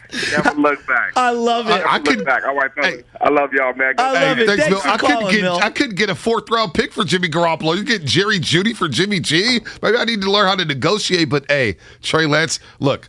My money, you know how they got the funds in there? Yeah. I was like minus $100 last year, and then minus 60 right now. I've jacked up all the prices.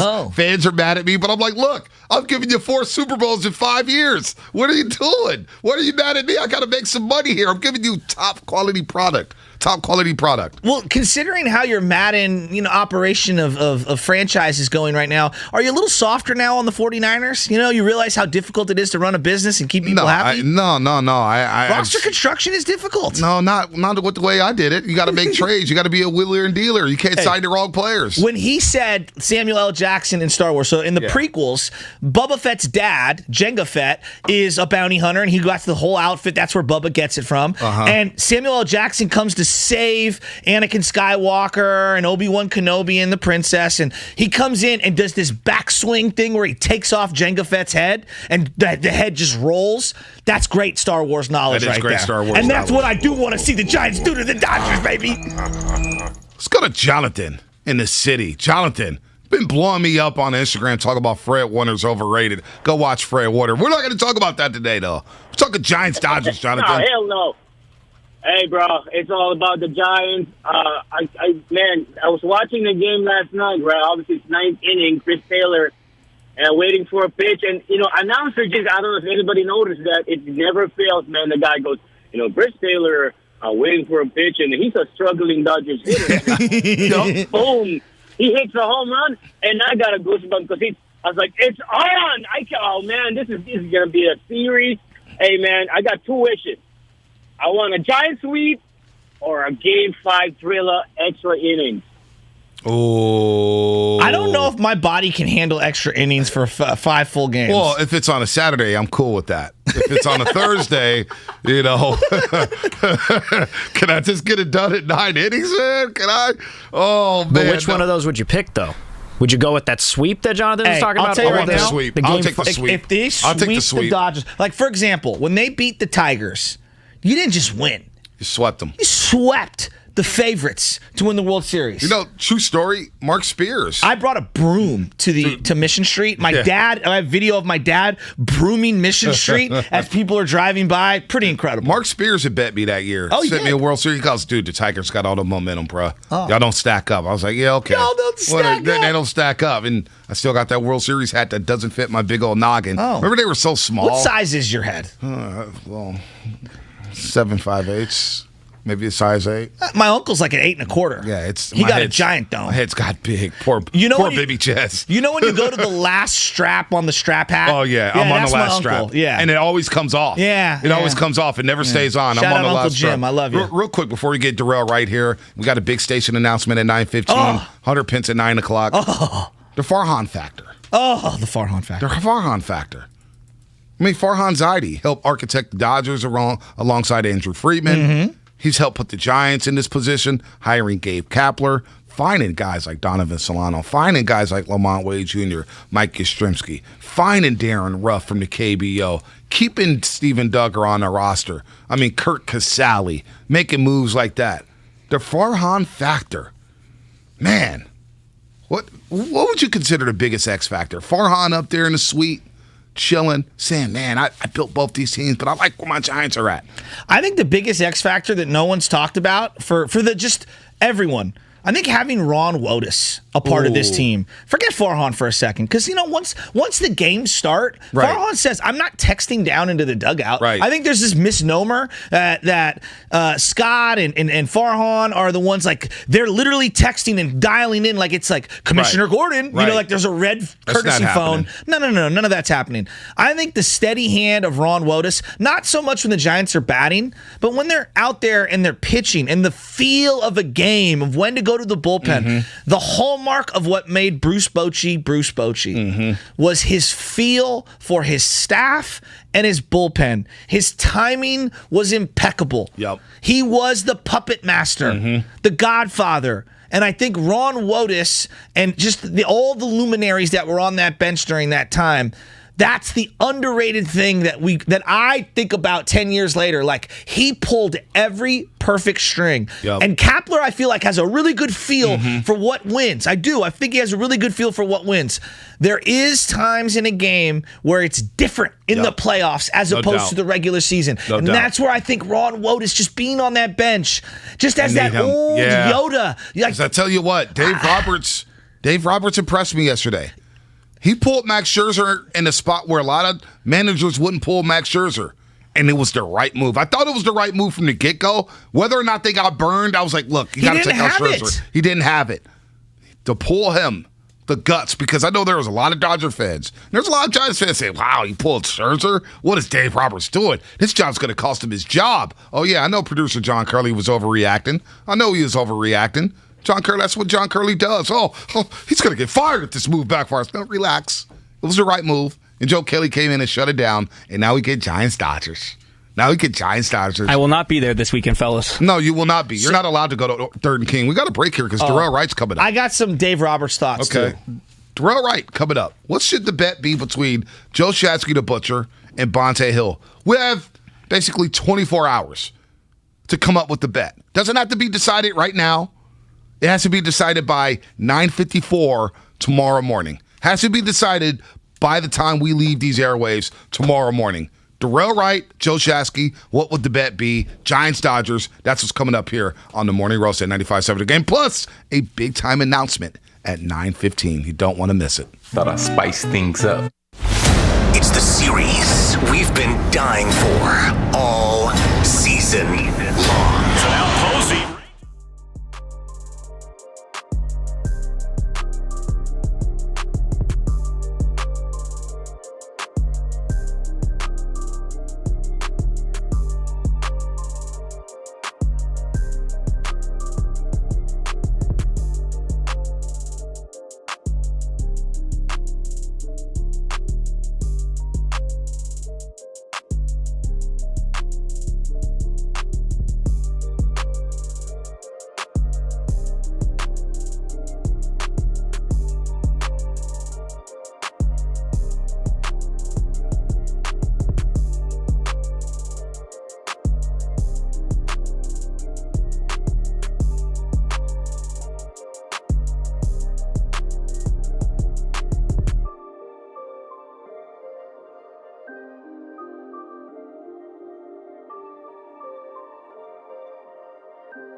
crunchy, crunch. That's how I set the rhythm for a great day. Look for Cheerios Oat Crunch Almond in your local grocery store. It's Matt Steinmetz, and you're listening to KGMZ FM in HD1, San Francisco, an Odyssey station. It's time to wake up with a nice cup of morning roast. Featuring Bonte Hill and Joe Shasky. Presented by Timeless Coffee. This is the Morning Roast on 95.7 The Game. I don't know how I feel about our intro right now, considering who our next guest is. He's from L.A. We're out here playing Snoop Dogg. Playing a lot of Snoop. Maybe we're just playing it to mock him. Maybe that's what we're doing. Maybe we're just trying to do it to spice things up. I don't know. But last night after Chris Taylor, last night after Chris Taylor hits the walk-off home run, Twitter's blowing up, text messages are blowing up, and Darrell Wright is out there tweeting. He had the Twitter fingers going because he's a diehard Dodger fan. One of the funniest photos I've ever seen on Twitter, by the way. Well, let's set the scene. Yeah, I put out a video last night in my basement. I'm like, let's go. Bring them on. Let's do this. Beat LA. And out of nowhere, over the top rope, like he's Macho Man Randy Savage, I get the sleeping emojis from Darrell Wright. Darrell, what's going on, man? Like, I've been waiting for this my whole life. How are you sleeping on this? I slept great last night. I can't wait. I slept great last night. Oh, man, Chris Taylor came up big for us. The Giants are playing some great baseball these last few weeks and months. I've been watching closely. But, man, it's going to be a great series. I can't even wait, fellas. I can't wait. I got to see you later on today at NBC Sports Bay Area. And I don't know how I feel about that, Darrell, man. We've been talking a lot. Last year, you got the championship. You know, I told you, man, these Giants are sneaky good. You're like, yeah, wake me up in September. Well, you're awake now. And now Giants, Dodgers, are you going to try to get out there at Oracle Park for the first two games? Yes, I have to go. I have to leave Friday, but I will be at one game for sure. I'm definitely going one game. All right, so when you're out there, I want you to hit me up. We'll hook up because I'm going to be out at both games.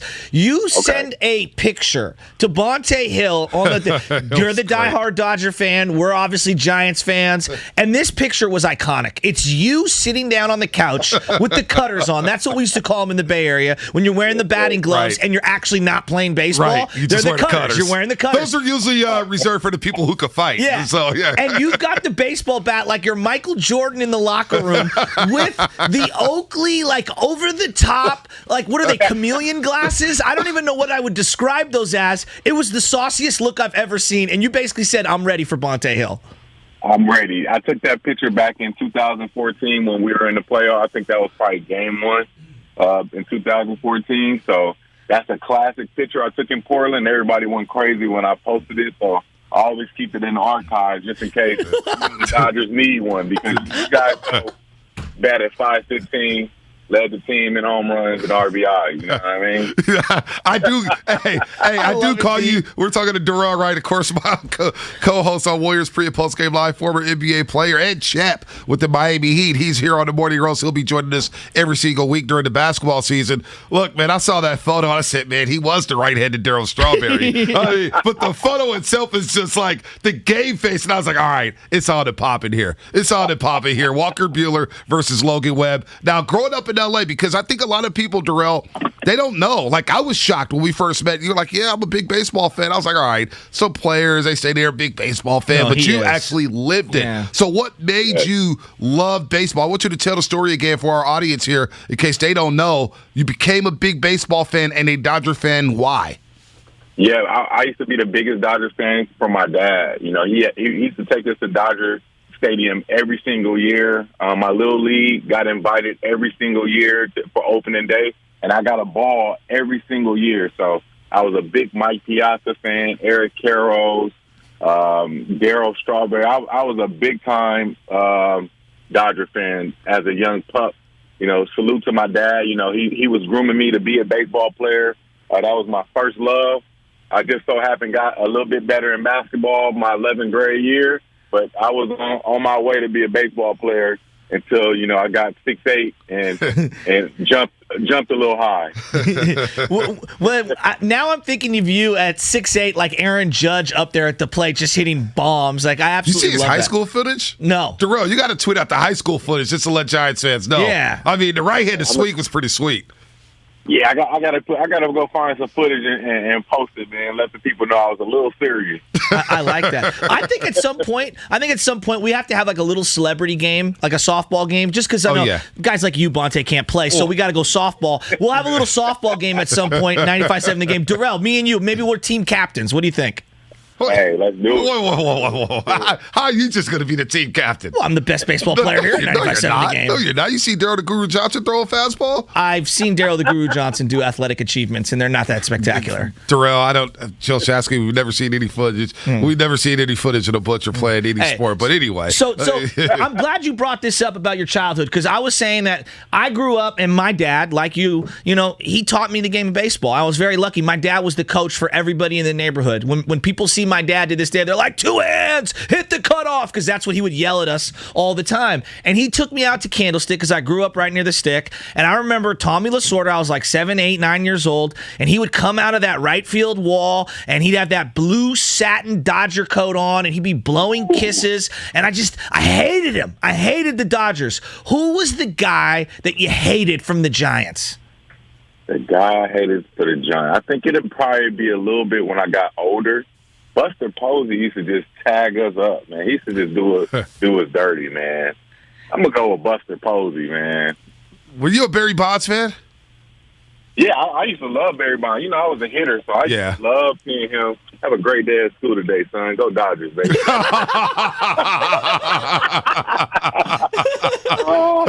Oh, man. Yeah, I used to be a big-time Barry Bonds fan. I used to love how he approached the plate and how aggressive he used to be, and then, hitting home runs like that. How can you not be a Barry Bonds fan? Thank you. Devin. Hey, Devin, I'm going to get you a Giants hat. Devin got a wet jumper. He does have a jumper. Scout Joe over here is watching. Your footwork's looking good. Hey, Darrell. Hometown favorites. Devin went to his first Giants game in 2010 and got him a Giants hoodie and the Panda hat. I guess the Panda was on the team. Yeah, Pablo Sandoval. Yeah. I looked at him like, man, I can't believe you, son. And what happened to that? Now, what happened to that jersey and hat? Is it still in the household? That's a good question. I'm going to have to go look. It's probably a hand-me-down to Dash.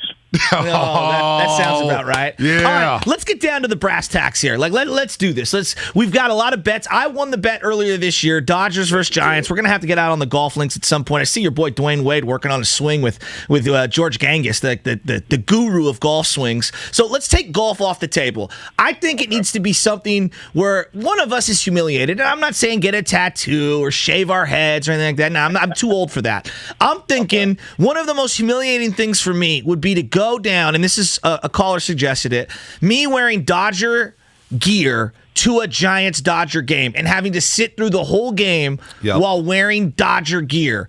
And then I was thinking maybe you would be doing the same thing, wearing Giants gear as we both, and we can all go to a game. You, me, Bonte, your boys, like whatever. You let me know the parameters, and you're wearing some Giants gear. Are you down for that? Let's do it. Let's do it. I'm in for that one. I like that one. That's a good bet. That's a good bet. Now, he was trying to get on TV and replace you for a show or just replace you for like 5 games. But, NBC and everybody down there at NBC, they're like, we don't want to get this guy no check. So, tough times right now during the pandemic. So, Darrell, as we talk baseball, what about the Warriors? Feels like there's a good vibe with this team right now. Otto Porter Jr. and Jordan Poole, they look nice right now. Yeah, the young fellas are looking nice. Well, Otto Porter Jr. has been around for a minute. His biggest thing is staying healthy. We all know he's a knockdown shooter. He had a big payday, so we know he's worthy of going out there and putting up big numbers. He is a high IQ basketball player, and I think the aura of Draymond, Steph, Clay, Iguodala is going to bring him to another level, back to that level when he was early on in his career when he came into the league. So I'm really excited to see him out there. I'm super proud and excited to see Jordan Poole because it looks like he took this offseason serious and he understands, like, hey, this is a great moment for me to be on a great team, on a winning team, and I can contribute and bring that 15 to 18 points off the bench every night. And it's possible for him because we saw it. He doesn't back down from anybody. So I'm super excited to get this season on the way. I think it's going to be a great year. Mully and I had a good conversation the other day on the golf course talking about the season and just being excited about it. Yeah, I'm in the same boat as you right now. I'm so pumped for the team. You bring up Jordan Poole. When Monte Ellis ascended, Jason Richardson had broke his wrist. Yeah. And out of necessity, they play the young kid, and he starts, gaining confidence, and he ended up becoming the player that we all, well, actually none of us thought that he could be that good, but he ended up becoming a great player for the Warriors. The thing with Jordan Poole that I'm noticing with him, obviously he's attacking the rim, which is awesome, but now other teams are viewing him as a threat from beyond the three-point line, and his decision-making on making the extra pass to the corner or dribbling in and taking a layup when the defense gives him a layup, just the threat now from the other teams, he's starting to recognize, I don't have to bomb it. I can take what they give to me, and it feels like it's just all, like I feel like he could be like a Jamal Crawford-type player off the bench for this team. Oh, yeah, definitely. And I even like Jordan Clarkson, a guy that is coming there. Good call. Buckets, yeah. You know what I mean? But the thing about him, he adds playmaking as well. So that all comes with maturity. That all comes with learning the game, watching film. So I'm pretty sure those guys have been on him heavy with the film work and just showing them, hey, this is the right way to play. This is how you're going to get more opportunities. This is how you get more open shots. Just let the game come to you. And that's what it looked like these first few preseason games. He's letting the game come to him. He doesn't look like he's chasing points. He's taking what the defense gives him. He's getting to the rack. So I love what I see so far. Yeah, no, he's playing at a high level. Darrell right here on the Morning Roast on 95.7 The Game with Joe Shasky, the Butcher, and Bonte Hill. Warriors pre- and post-game will be back in effect. Warriors back in the swing of things. Darrell, of course, a Dodger fan. We got Dodgers-Giants tomorrow night. And also, Darrell is a Cowboy fan. And I know you're feeling yourself right now as we argue who should be the quarterback of the 49ers. The Cowboys look freaking good, man. I don't know if I'm going to be able to work with you all season if the Cowboys win the Super Bowl. Hey, that boy Diggs out there looking like a baby prime time. Yeah, he is. We're excited for the Cowboys this year, man. We're looking really good right now. We got a lot of young pieces. We got rid of a big-time player, a veteran player that's proven in this league for some young guys. So that just lets you know that we are definitely on the rise, and I don't know about Super Bowl, but I think we're getting closer. All right, so before you get on out of here, when I think of SoCal, when I think of the Dodgers, I think of like their fans and how ridiculous they are. Ooh, the beach ball, showing up 4 innings late, leaving 3 innings early. I mean, I don't even know if you're even there. The Dodger dog, flip-flops and the Quicksilver shorts and the goggles, like the glasses from Gagne or Joe Kelly. That's what I think of, just nerdy freaking SoCal dweebs. What do you think of as a Dodger fan when I say Giants fan to you? I don't know, man. I just feel like the Bay Area and LA is so different. I think we just bringing a little more swag to the game. You know what I mean? Just a little more swag to it. That's about it. They wear those tight uniforms, the hat. They got the hair flowing. I mean, they got a bunch of Gavins and Codys and go to AT&T Park because it's so cold. Oh man, hey, look at y'all, little Dodger fan, a little too chilly for y'all, huh? A little too chilly for y'all. Really? Oh man, running. Come on, man. Hey, first off, number one, I'm ready for our golf game. That's number one. Number two, I can't wait to go to a game with you rocking Giants gear next year. BLA! BLA! Hey, can we spice things up a little bit? Let's go in a whole uniform. You got to wear the stirrups. Jersey. I kind of like this. The cleats too? The cleats, you're on concrete. You can't be walking around. You can still walk around in concrete. Get the moldy cleats. Let's get some cleats on too. I'm in. I'm in. We got a bet. I'm in. We got a bet. Here's the other thing. I will buy one of those plasticky Mizuno blue Dodger gloves too.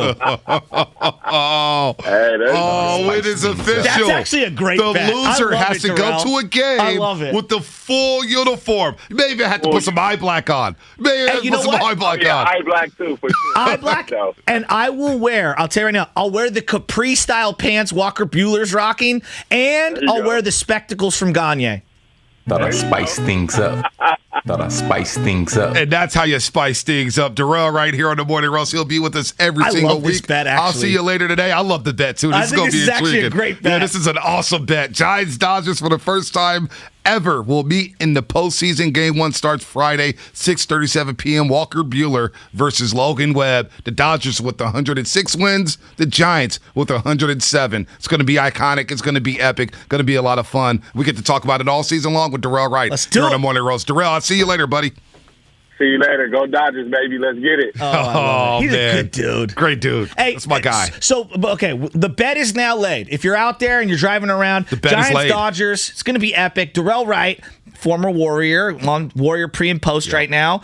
Big Dodger fan. Great baseball player growing up. The loser of the bet between me and him has to wear the opposing team. So I would be wearing a full Dodger outfit. I'm talking the baseball pants, stirrups, cleats, hat, jersey, you name it. Eye black. I'll wear the glasses. I'll wear the whole thing. Oh, man. This is actually a great bet. This is a great bet. Don't forget the big league chew, 408. Oh, yeah, all day. Woo!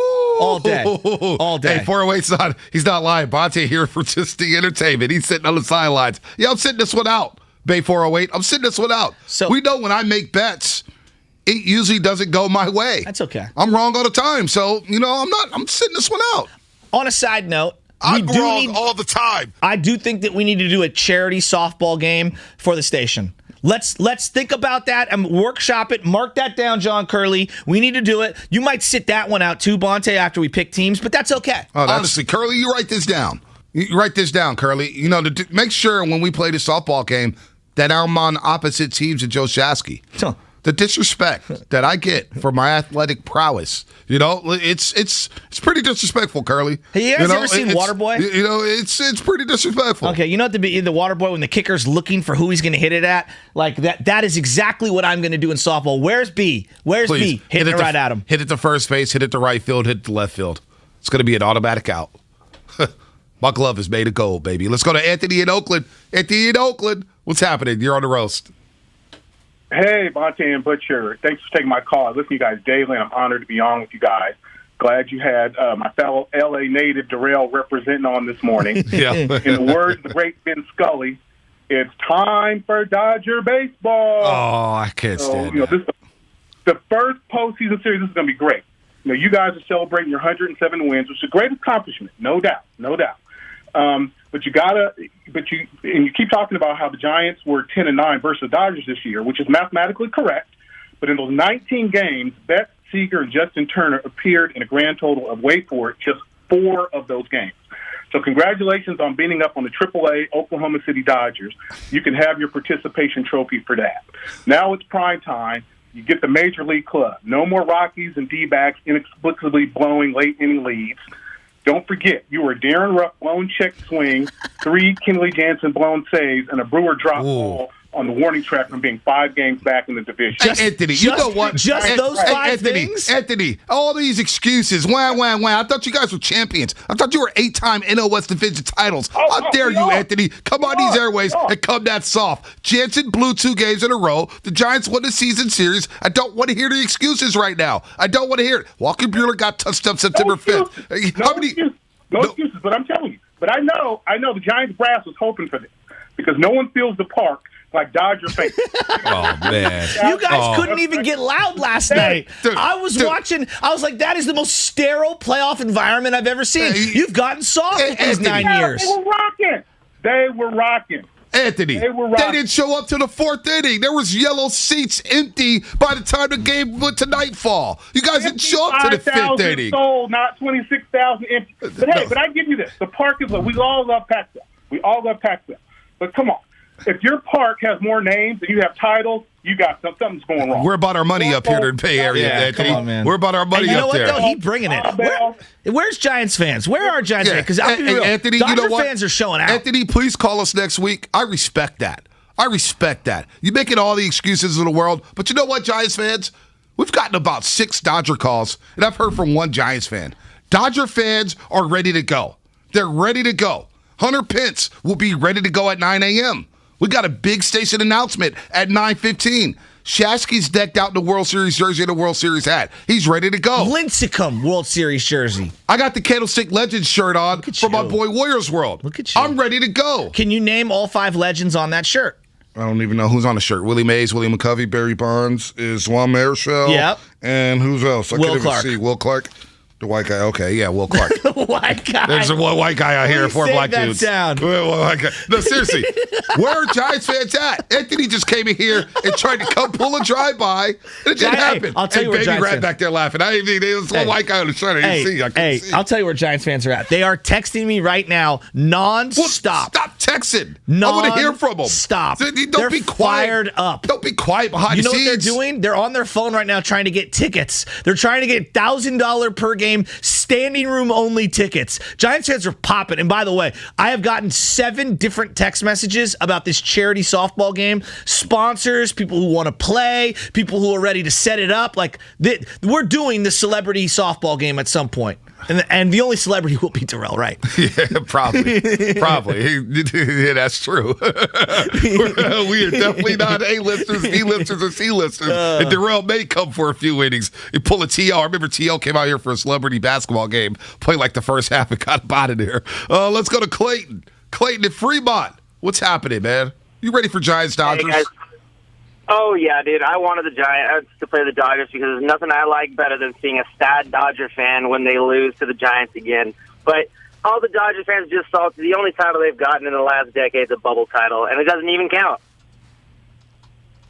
Walk off. Mic drop. Nick Like in Chris South Taylor. City. Nick in South City, what's happening?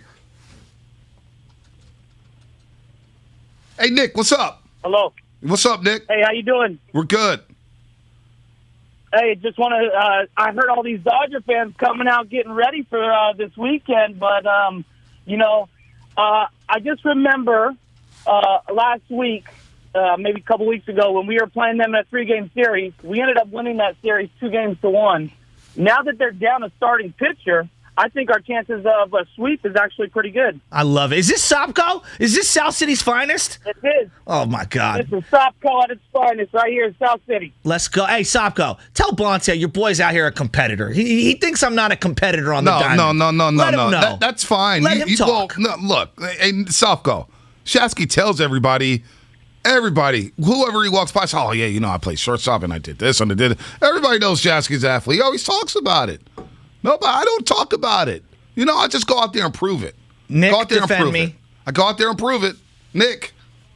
Hey, it's something to be said about someone that's a competitor. And I've known Shasky for over 10 years, and that guy's a competitor. Hey, Nick. And that's one of the reasons why he's so good in any sport that he plays. Let's go, Nick. baby. Hey, Nick. Let's go. Checks in the mail. Yeah, I know the checks in the mail. I don't like to lose in Monopoly. I don't like to lose a Connect Four. We had a Connect Four tournament, and I got robbed, and I threw a temper tantrum. Ask our associate producer, associate PD, assistant PD. I don't even know his title anymore, Danny Fry, because he's so big time now doing the Sacramento ESPN 1320. I don't like to lose a Connect Four. Oh. I don't like to lose in anything. Oh. Curly He's knows got this. passion. Hey, competitor. I'm the biggest competitor here. I'll say that. I'll lay claim to that right now. I don't think you guys understand that you are working with, behind the glass, the best slow pitch softball pitcher on the West Coast. Here we go. Uh-oh. Get my dad on line 1. Here we go. Get my dad. By the way, you want to know who's not going to be able to make it through a 5-game series your with dad. the Dodgers? Your dad. My dad, first text that I get last night, I got to pull it up here because he's out of his damn mind. Pull up the text. Oh, we got to go. Here it is. We got to go. Straight up. Same for the other side. Dad's text on the other side. Okay. Dad's text on the other side. Plus your phone calls. Gene, Paulie, 888-957-9570. We got to cut to break real quick. 100 pence at 9 o'clock. And then a big announcement. We're nearing the big announcement here at 9:15 on the Morning Roast. You don't want to miss that. That's all coming up. Brought to you by California Department of Housing and Community Development. Has COVID-19 made it hard to pay your rent or utilities? Are you worried about eviction? Eligible renters can now get 100% of their rent and utility bills paid. Apply today at housingiskey.com. It's the series.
Bonte, before we hit the break, we were talking about text messages from people that we were getting immediately after the Dodgers won. Right. Here's the text message from my father. The second the ball went over the fence. Okay? The second Chris Taylor hit the home run over the fence to give them a 3-1 win against the frickin' Cardinals in a wild card game, my dad sends me an explicit text, and I don't know if we're ready. He goes, Dodgers. One more time. Here's the text. Dodgers. You can fill in the blank yourself. And I think that's what all of Giants fans thought. Like, okay, bring it on. Let's go. I wanted this.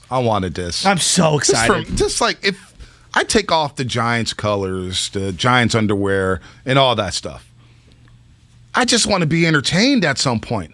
This is the most, like, part of sports is you want the most drama, right? Of course. You want the best matchups. You want rivals. The male soap opera. Dude, like Baltimore, Pittsburgh, And when the female. Ravens and Steelers met in the playoffs, I wanted all that. Body bag You don't think those two body bag games, bragging rights forever. Now, we do have a big announcement coming at 9:15. 408 says, is the big announcement Softy joining a morning roast team? No, Softy's staying in Seattle. He's not coming to the morning roast. That was pretty good. Yeah. Not gonna lie, Chasky, that was pretty good. Pretty good. I mean, pretty good. I've got some jokes that I could say, but I'll back off. Yeah, stay. Yeah, I'll save my best ammunition for next time I see Softy.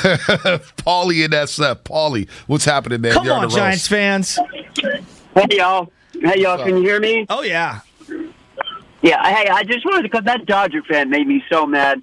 It's typical. Basic Dodger fan shows up in the third inning, checks out to make sure people see him there, sees who's famous. Then they get on their phone and they yell when everybody else yells, and then they split in the seventh inning. Now, I am from San Francisco, and I got no problem with dudes wearing tight baby blue pants or dresses. I don't care. But not on a baseball team. And what they've done to baseball is obscene. Having $100 million and $100 million more in payroll than us, and 3 times more than the whole Tampa Bay payroll. They've gone out and tried to buy the World Series for their fans. I agree with you. Meanwhile, the Giants, let me just finish one sentence. Yeah, keep going. The Giants have win on class and guts and smarts. And we got dudes like the 2 Brandons and Buster leading the way. It's real baseball. It's like good and evil to me. Yeah, totally. It's the dark and the light side. I mean, this is Luke versus the Emperor. This is him trying to meet his fate because it's his destiny, Bonte. No, not ready. Look. I'm so off today. Look, because Langford was looking at me, and I'm looking at Langford. Look, he talks about the Dodgers payroll. They got a lot of homegrown talent. Kershaw, Walker Buehler. They had the resources to make trades, but Corey Seager, all right, Cody Bellinger. I mean, come on. The Mookie Betts trade was one of the most ridiculous trades of all time. But you know what? Verdugo played well. He played well. I know, but they gave $300 million to Mookie Betts. But let's not act like the Giants did spend big money when they were winning World Series. Let's not act like the Giants. They didn't have one $300 million player. You know what the Giants have right now? $163 million payroll. Yeah, but a lot of that is bloated over the top at the end of their contract guys. All right, but, I mean, the payroll's the payroll. We can't act like the Giants don't have a big payroll. No, haven't had big payroll but in the not last as big decades. as the Dodgers. You know, like, come on. All right, Gene in Oakland. That's one thing I got to disagree. Why? Got to have some accuracy here. Yeah, but there's a bunch of no-namers. Yeah, all right. I hear you. Gene in Oakland. What up, Gene? Hey, guys. So, unlike, Giants fans, I mean, I do have a World Series experience for hating the Dodgers. I mean, I've been an A's fan, too, going back to the 70s. And we beat them in 74, which was wonderful. But then 88, when we lost that series, especially with the Kirk Gibson homer, that stuck in my craw ever since. So I've despised those guys. I've rooted against them. Now that I'm a Giants fan, I'm more than happy to see them, give them their comeuppance. But I'll tell you another reason I dislike them. One of my best friends who spent most of his adult life in L.A., when they were playing the Giants this year, we're having dinner together, and I said, so you're rooting for the Dodgers, right? He said, no. And I said, why? He said, because they're so arrogant. I mean, I have to say that most of the Dodger fans, I'm not going to indict all of them, that I've met have been pretty damn arrogant, and I've never experienced that with Giants fans, honestly. So, anyways, I grew up in Boston, and I hated the Yankees because they were arrogant, and that's anyways. That's why Gene, before you go, I need to know more about you because I love you. Like, I love the way you view life. We have mutual friends. Yeah. Sam Esvianardi. Yeah. Apparently, his father is good friends with you, Gene. I heard my sources tell me you're good friends with his father. What's his name? Sam Esfandiari. Oh, Sam.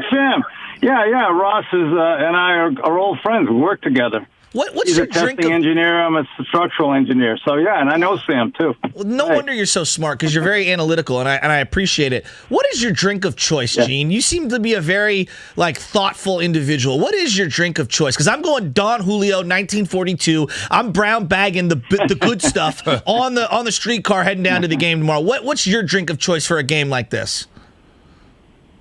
Scotch. I like a nice, clean, neat Scotch. I could tell. I like that. Yeah, he's old. I respect that. Gene, you're a bigger man than I. That's gangster stuff right there. Yeah, he's OG. Gene is a gangster. When he dropped a comeuppance, that's when you know you're old school. Yeah, no, I respect that. Scotch on the rocks, that's a good drink. By the way, Muse TV, what's up, Jason? Jason on Twitter sent us this tweet here. What does it say? A Dodger fan. Because this is who Dodger fans are. Oh. They like to show up late to games. Uh-huh. They think the game's starting like the 5th inning. Yeah. There's a Dodger fan on Twitter. What inning is a good time to start watching a baseball game? That's the Dodger mindset. First 3 innings, no score. Okay, fine. Let's go eat. Let's go drink. When should we start tapping into the game? That's Dodger fans. Late arrivals. How many empty seats did we see there in the 5th inning? There's plenty of empty seats there. I didn't see Magic Johnson in the 5th. Did you see Magic? Let's go, Dodgers. Oh, that guy. It's Magic. He's the worst. But by the way, the most embarrassing thing, though. Did Magic tweet out, Chris Taylor, 2-run home run? Oh, yeah. Actually, I'm going to check for that right now. I didn't see Magic tweet anything last night. I need a good Magic tweet. What Magic is great. His Captain Obvious tweet of the day? By the way, you were talking about what the Dodger fans are. My favorite of all the Giants fans, I'm going to give you who it is. My favorite of all the Giants fans are the little old ladies who are seasoned, old school, die-hard Giants fans. The ones that you look at and look like they could be anybody's little old grandma, but you cross them, they'll stick you. They'll stick you right there on the spot. Those little old ladies, they will die for Buster Posey. You know what I'm talking about. The ones with the pins in their hats. The ones who've made their own sweaters. The ones who have literally been keeping book at Oracle Park since its inception. Those are my favorite of the Giants fans. Them and the old Filipino guys at Ceremony at the Fountain. You know exactly what I'm talking about. No doubt. When they're rocking their Giants gear, shout out to OGs out there. There was an elderly woman sitting next to us Friday. Me and my boy Izzy up there at Oregon, going to University of Oregon. We're sitting there, and this old lady, I showed her the Dodger score on my phone. She goes, "Oh, those Dodgers, they just won't lose." And she just had this disgust, like, "Oh, they get on my nerves. I just want to win this division and get it over with." Right? And you got to respect them. They're OGs, and they know what's going on. They read the paper every single day. They know what time it is. Bonte, typically that is the greatest generation. I mean, they fought communism. I mean, they survived the Depression and World War II. You got to love that. Those ones, they've been waiting for Giants-Dodgers literally their whole life. All right. Download the Odyssey app and favorite 95.7 The Game to get breaking news updates, as well as links to the top interviews. Jimmy Ward on DRK yesterday and the best moments on the game. Powered by DuckDuckGo. Privacy simplified. Twitch is back up and running. YouTube back up and running. Hit subscribe. We're almost at 2,000 subscribers on YouTube. Same thing on Twitch. Hit subscribe. You can check out all the content 95.7 The Game. I'm telling you, B, the build up to tomorrow is going to be unbelievable. Real quick before we get, go ahead. Magic tweets today. We got a Dodger Johnson fan on the line here. Oh, great. Go ahead. So we got 5 tweets from Magic Johnson, and it goes like this. This is from last night. In all caps, Dodgers win, with 4 exclamation marks at the end. That's it? That was it. That was one tweet. Next tweet. Wow, wow, wow. 2 exclamation marks. Chris Taylor's home run in the 9th inning sealed the victory for my Dodgers over the Cardinals, and the Dodgers stadium went wild. Curly, what are you doing back there? Sheesh. Next tweet. Get it together. Next tweet. Here we go. Every pitcher, starting with Max Scherzer, then Kelly, Gratterall, Treinen, Knebel, I don't know how to pronounce his name, and ending with Kenley Jansen, came in and did their job tonight! Exclamation mark. Next tweet. Justin Turner coming in to tie the game 1-1 with a home run was the key to tonight's victory. Wow. No exclamation mark there, just ended with a period. Then at the end. Wait, he put a period in his tweet? He just put a period at the end of the tweet. Yeah, that's weird. And then I want to thank Dodger Nation and all of the @Dodger fans in the stadium tonight for being loud, energetic, and willing the Dodgers to victory. Magic. Sorry, 3 exclamation marks at the end of that one. Does Magic really send those tweets out? Oh, for sure. Is it really Magic, or is it one of Magic's handlers? There is no player whose court game was so incredible and their tweet game so awful. Dude. Like the disparity between the two, it's Grand Canyon-esque. It's so bad it's good. Oh, that's the best part. It's so bad it's good. And I could just visualize him smiling like you would and then voicing the tweet out that he's about to hit send on. Like, yep, this is going to get him. Wow. Exclamation point. Boom, boom, boom. What's the look Justin Turner's going for, by the way? I don't know. Like when he wakes up in the morning and he looks in the mirror, what is the look like? Wildling from Game of Thrones? I don't know what he is. Like I don't know what he's doing. Like, what's the look he's going for? I'm asking sincerely. Does anyone have an answer? Nobody has an answer. I hate that guy. Nobody has a Magic. Let's go to Zach in Union City. Zach, good morning. You're on the roast here at 95.7 The Game. Don't forget, Hunter Pitts. What's up, man? What's up, baby? Good morning, guys. First of all, I want to get on that Giants fan who's talking about the Dodgers trying to buy championships. Who did we buy? Tell me who we bought. Bauer? Mookie Betts. We bought Bauer? We got Mookie on trade. Yeah, but you also had to pay him. We got Scherzer on trade. Yeah, we got Turner on trade. You had to extend him. Everybody else is homegrown heroes or players nobody else wanted. Don't start crying now. You guys got the payroll. Have the balls to pull the trigger on some of these guys. That's what it is. You guys are scared to pull the trigger. Oh. Well, I mean, if you check the track records, they didn't even really need to pull many triggers, and they still win World Series. Yeah, you're right about that. But hey, if we can get them, why not? Hey, I'm not mad at the Dodgers making trades. I'm not mad. I thought you were going to come stronger, Zach. You really let Union City down. You let Guru down. It's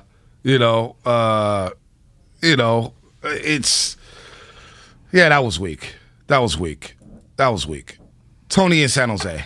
Pick the pace up. Yeah, Come on, beat LA. That was what are we weak. doing? This is one of the great days in Bay Area sports history. We get Giants-Dodgers for the first time in our lives. We get 5 games. We get a Friday and a Saturday game in downtown San Francisco. The city has been dead since COVID hit, and now we get to party like it's 1999, Prince. I cannot freaking wait. Let's go. Are you there? Wow, what is going on? Amen to that, Butcher Boy. What up, Amen dog? to that, Butcher Boy. Hey, man, I'm just calling in because Dodger fans have been blue in the face all season, hoping they can catch up to the Giants. Freaking, I'm so excited that we got this matchup. It's been a long time coming. Freaking long build-up, 100 Tony, come on, Tony. You know what? You're killing the vibe. You know, he's not killing the vibe. He's so excited. The guy can't even talk on the cell phone properly. I'm telling you, everybody in the Bay Area can't sleep right now. We're anticipating the countdown like it's 24 and we're going to commercial, Keith or Sutherland. And when is this game? So it's 6:37. When is this game? Let's go. Let's get this thing rocking. Let's do this. Like, I'm pumped up. This is going to be incredible. That first shot, I'm going to be in the stadium, but that first shot when they come overhead and the entire place is going to be waving those rally tags, I might need Tommy John surgery after this weekend. Hunter Pitts is going to join us at 9 o'clock. You know he's going to pick up the pace. Big announcement, 9:15. It's going to rock everybody's world. Big station announcement, 9:15.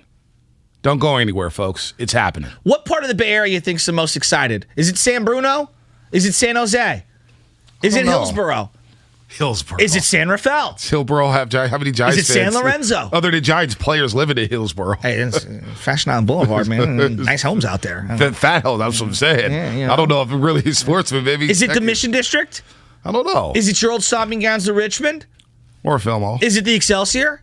Like, where are you coming from, Giants fans? Let's go. How are we getting this done? We're taking out them bums. I've been waiting for this my whole life. My whole entire life, I've wanted one legitimate playoff series, Giants-Dodgers. You got 107 wins on one side, 106 wins on the other. They're the favorites. They're the current champs. We're the ones who are the underdogs. This is David and Goliath type stuff. This is biblical. Game 1, Friday night, 6:37 p.m. Walker Buehler versus Logan Webb. Now, is there any Giants fans who didn't want this series?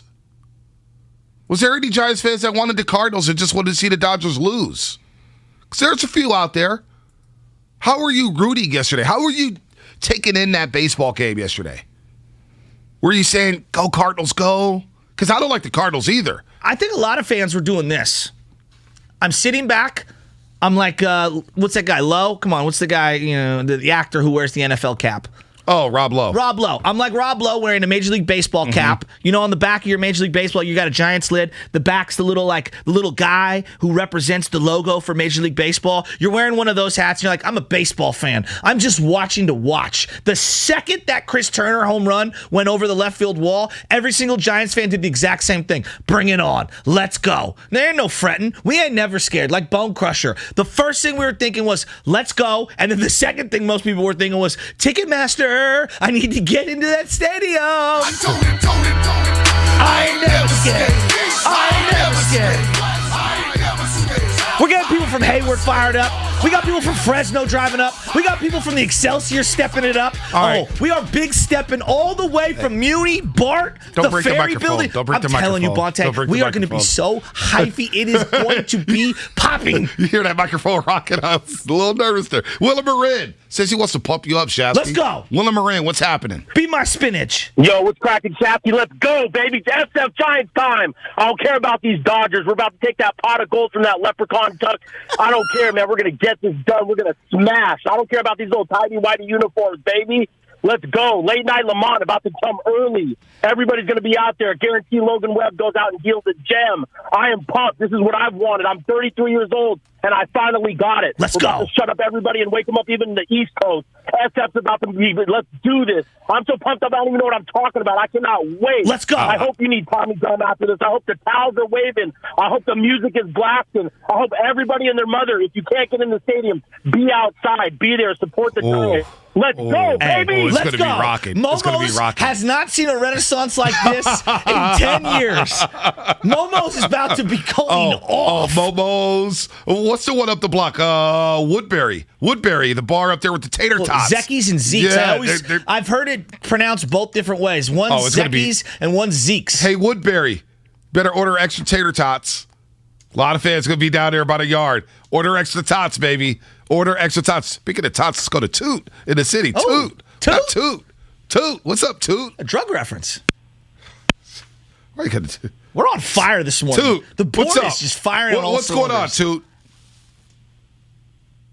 And he's gone. All right, he's gone. What is going on in the last 20 minutes here? I want to toot. I probably shouldn't do it. No, you shouldn't do that. Yeah, you shouldn't he do got that canceled. at all. That's you shouldn't my do bad. that at all. All right, let's bring it back. Rewind. Let's settle this down here because things are getting a little out of control. They're not getting out of hand. Bonte, this is Giants-Dodgers. If you can't get out of hand now, this is the golden era of the Bay Area. Trey Lance about to make a start this weekend, I hope. You got Warriors basketball looking absolutely incredible. Looks like there's going to be a third act of this particular dynasty. All right, now we'll see if they end up winning one, but Giants-Dodgers, 107 versus 106. I'm a little disappointed in callers today. I'm a little disappointed. You know why? Because everybody lost their voices last night after they screamed and saw ticket prices. You shouldn't. Well, no, you should have been screaming. You should have been like, okay, we got what we wanted. You knew what the ticket prices were going to be. It was going to triple as soon as the Dodgers won. You knew it was going to happen. What's going on with these callers the last 20 minutes? I'm a little disappointed. So how many streets are they shutting down? How many streets are they shutting down? I don't know. B. Around that stadium, I want the whole thing coned off. No, I want pandemonium. I want the whole area flooded with Giants fans. I want black and orange everywhere. I want 7 new rap songs between now and Friday night from all the local artists. No. You know it's coming. I want every freaking politician with those corny photos. Go Giants, even though they never rooted for the Giants ever in their lives. Let's go turn this up. Black and orange, black and orange. You know what it is. Come on.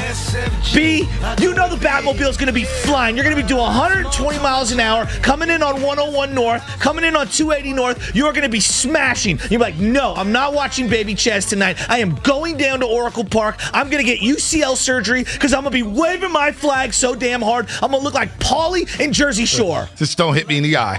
Don't hit me in the eye. Let me ask you this. I'm so this excited. Bay Area moment. Can this Bay Area moment, can this moment between the Giants and Dodgers live up to Cowboys, Niners? Live up to Niners, Packers in the 90s? Can it live up to Giants, Cardinals earlier this decade? Can it live up to Warriors versus Rockets or Warriors versus the Cavaliers and LeBron James? Can this series live up to that type of hype? LeBron James as an entity, like is one of the largest sports brands ever, right? The Dodgers. I mean, like Bonte, if I say Dodgers to somebody, they know exactly what I'm talking about. It is generational from 95 years old all the way to 5 years old. Everybody knows, beat LA, Dodgers suck. Like, period. This is a generational rivalry. This is Bloods and Crips, Hatfields and McCoys. This is going to be biblical. I cannot describe how awesome this is going to be. And I'm telling you now, Giants fans have never been more ready for this. Back before we had World Series, we're just happy to be here. We feel like the underdog. We are no longer the underdog. We are the equal, if not the superior. Mm-hmm. We've got the superior stadium. We've got the superior brain at the top of the organizational chart in Farhan Zaidi. They've got the more tapped into his roster, Gabe Kapler, who has job security. And they've got the greatest catcher in San Francisco Giants history with the brains behind the dish. I don't care who they got on the other side. Give me my squad. And, did I forget? The greatest defensive player in the National League, Brandon Crawford. Come on, man. Look. Sign me up. We got a Cardinals fan on the line. I'm eager to hear from a Cardinals fan. Rod at Concord, Cardinals fan. I'm surprised you even want to talk baseball after last night. Good morning, Rod. Dude, good morning, man. I appreciate you guys letting me on and stuff. Look, yes, I'm a Cardinal fan. That was a brutal game. That last inning was brutal for me, man. That was rough to take, But hey, I wanted to go up against the Giants. I love the organization. I live in the Bay Area, so I like the Giants. But man, I think it would have been a great series with them too. I hate the Dodgers and wish that hit, man. I was not expecting that. That just took the wind out of my sails, No but doubt. I hope the Giants kill them Jokers, man. I can't wait. Yeah, you know what? Jonathan and SF made a great point when the announcers Brian Anderson and Ron Darling they start talking about Chris Taylor struggling. And usually that's like a good omen for the Dodgers or whoever's at the plate. Hey, he's really been struggling, man. 8 for his last 72, and he's off the bench now, and he's not starting. And I'm like, he's going to get a base hit. He's going to get a double. Something's going to happen here. I was watching the game with Lucas, producer for DRK, and Nash, who used to work at the station, because Nash is going to go to Texas. And when Bellinger walked, I turned to them and I said, do you know what my dad's principles are when it comes to baseball, late inning games?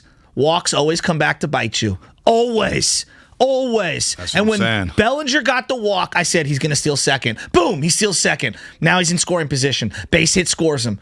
And they have awoken the sleeping giant of Cody Bellinger. He can erase all the horrific regular season stuff with a good series. Everything can be erased. And he may. And I'm worried. He's like the one player I'm most worried about in this series. As much as Justin Turner and Seager and all these other guys, Mookie Betts. To me, Cody Bellinger is the guy because when they faced them last time, he was lost. Yep. I mean, that guy, there was an APB out for Cody Bellinger because that guy had no clue where he was at. Amber Alert stuff. He's got a haircut now. He got rid of the long hair. Yeah. He looked confident. He was playing center field. There was a good color to his face. He looked more raggedy a month ago. Yep. The DL stint did him well. So I worry about that too. I do. Will Smith has had some big moments against the Giants. He has. You know what else I'm worried about now that we're in a worry hour? Well, just his concerns.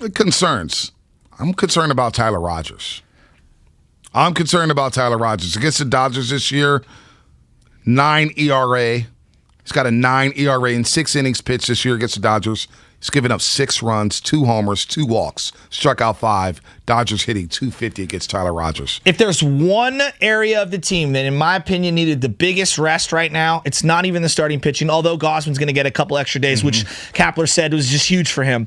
It's the bullpen. They were taxed so heavily down the stretch. That bullpen needed 4 straight days off. No one more than Tyler Rogers. They needed it. Bonte, without Tyler Rogers, there's no way they win even close to 100 games. He was awesome. Is it a bad matchup for him? Look, the numbers are the numbers. It's hard for me to say that this guy matches up well with the Dodgers. They see him well. I think the familiarity plays into that, seeing him from spring training all the way through. But the other part is he left a lot of pitches, just individual pitches, up in the zone. He cannot leave that rise ball up in the zone out over the plate against this team because they're waiting on it. Now, here's the element that I don't think we're giving enough love.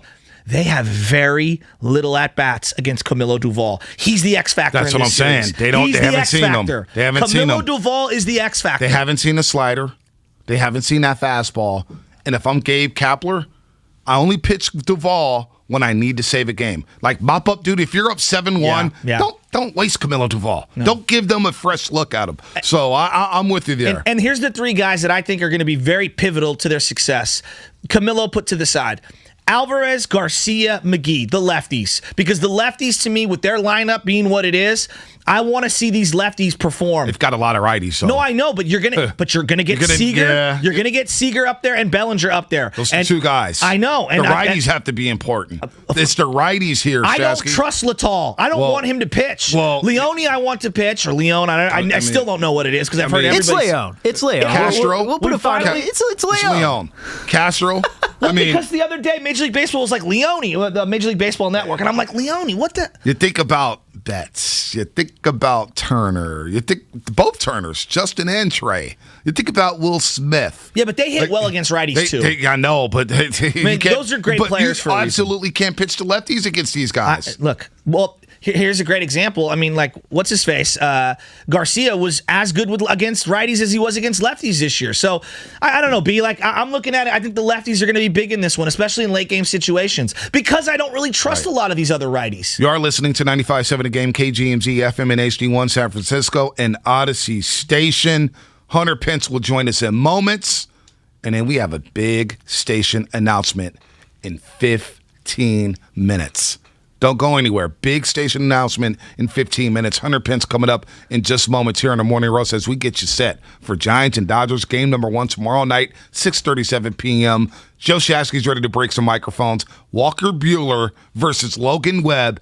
The team that had the most wins in franchise history, the Giants, with 107 wins, taking on the LA Dodgers, who they had to hold off because they won 106 games. Yeah. And the Giants ended up snapping the Dodgers' stranglehold on the NL West of 8 straight division championships. Let's bring in Hunter Pence. 2-time World Series champ with the San Francisco Giants. The Giants legend. Hero. Postseason hero. He's known for the speech. He's known for his big hits. Hunter Pence. Of course, you see him on NBC Sports Bay Area, sometimes on the Giants pre- and post-game show, and here on the Morning Roast. Hunter, good morning. Boy, let me ask you just right off the front end, as we say good morning to you, Hunter. When you watched that game yesterday, because the Cardinals are hated too. Giants fans don't like the Cardinals. It felt like a win-win situation. It felt like a win-win situation, Hunter. It felt like if the Dodgers win, we get Giants-Dodgers. If the Dodgers lose, we get to mock them. How did you watch that game yesterday? You know, I just watched it kind of neutral, and I'll be honest, doing my podcast and everything we're talking about, you know, who do the Giants want to win? And I honestly think that they're a better matchup against the Dodgers. I do think the Dodgers were favored in that game. Obviously, it could have gone either way. It was an amazing game.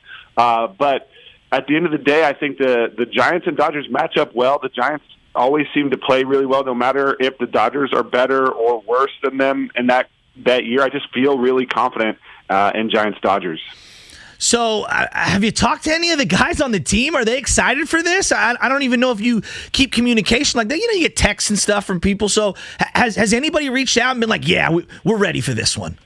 No, I'm pretty sure they're focused. I mean, I've talked a little bit with all year, actually, with Tommy La Stella. And I know I never played with him, but me and him were buddies for quite a bit.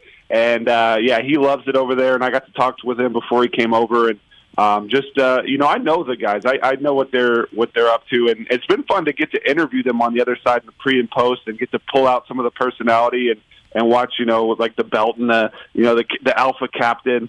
But no, they're having fun. They're believing. They're riding the wave. I talked with Donnie Ecker a little bit, the hitting coach. He's amazing, and the mental strength coach Shayna.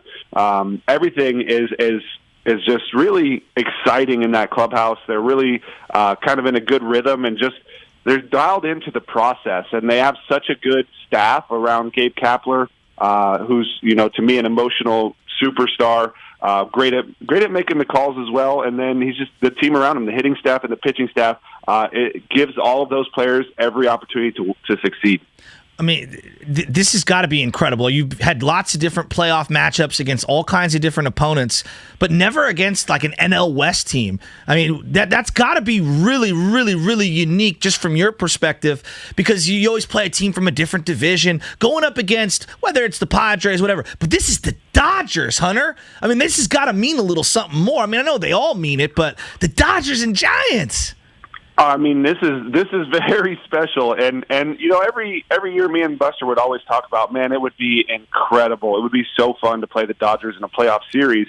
Unfortunately for me, that never happened, but I know for Buster, in this year it's going to happen, and I know how excited they are for it. All of those games this whole season long have been incredible.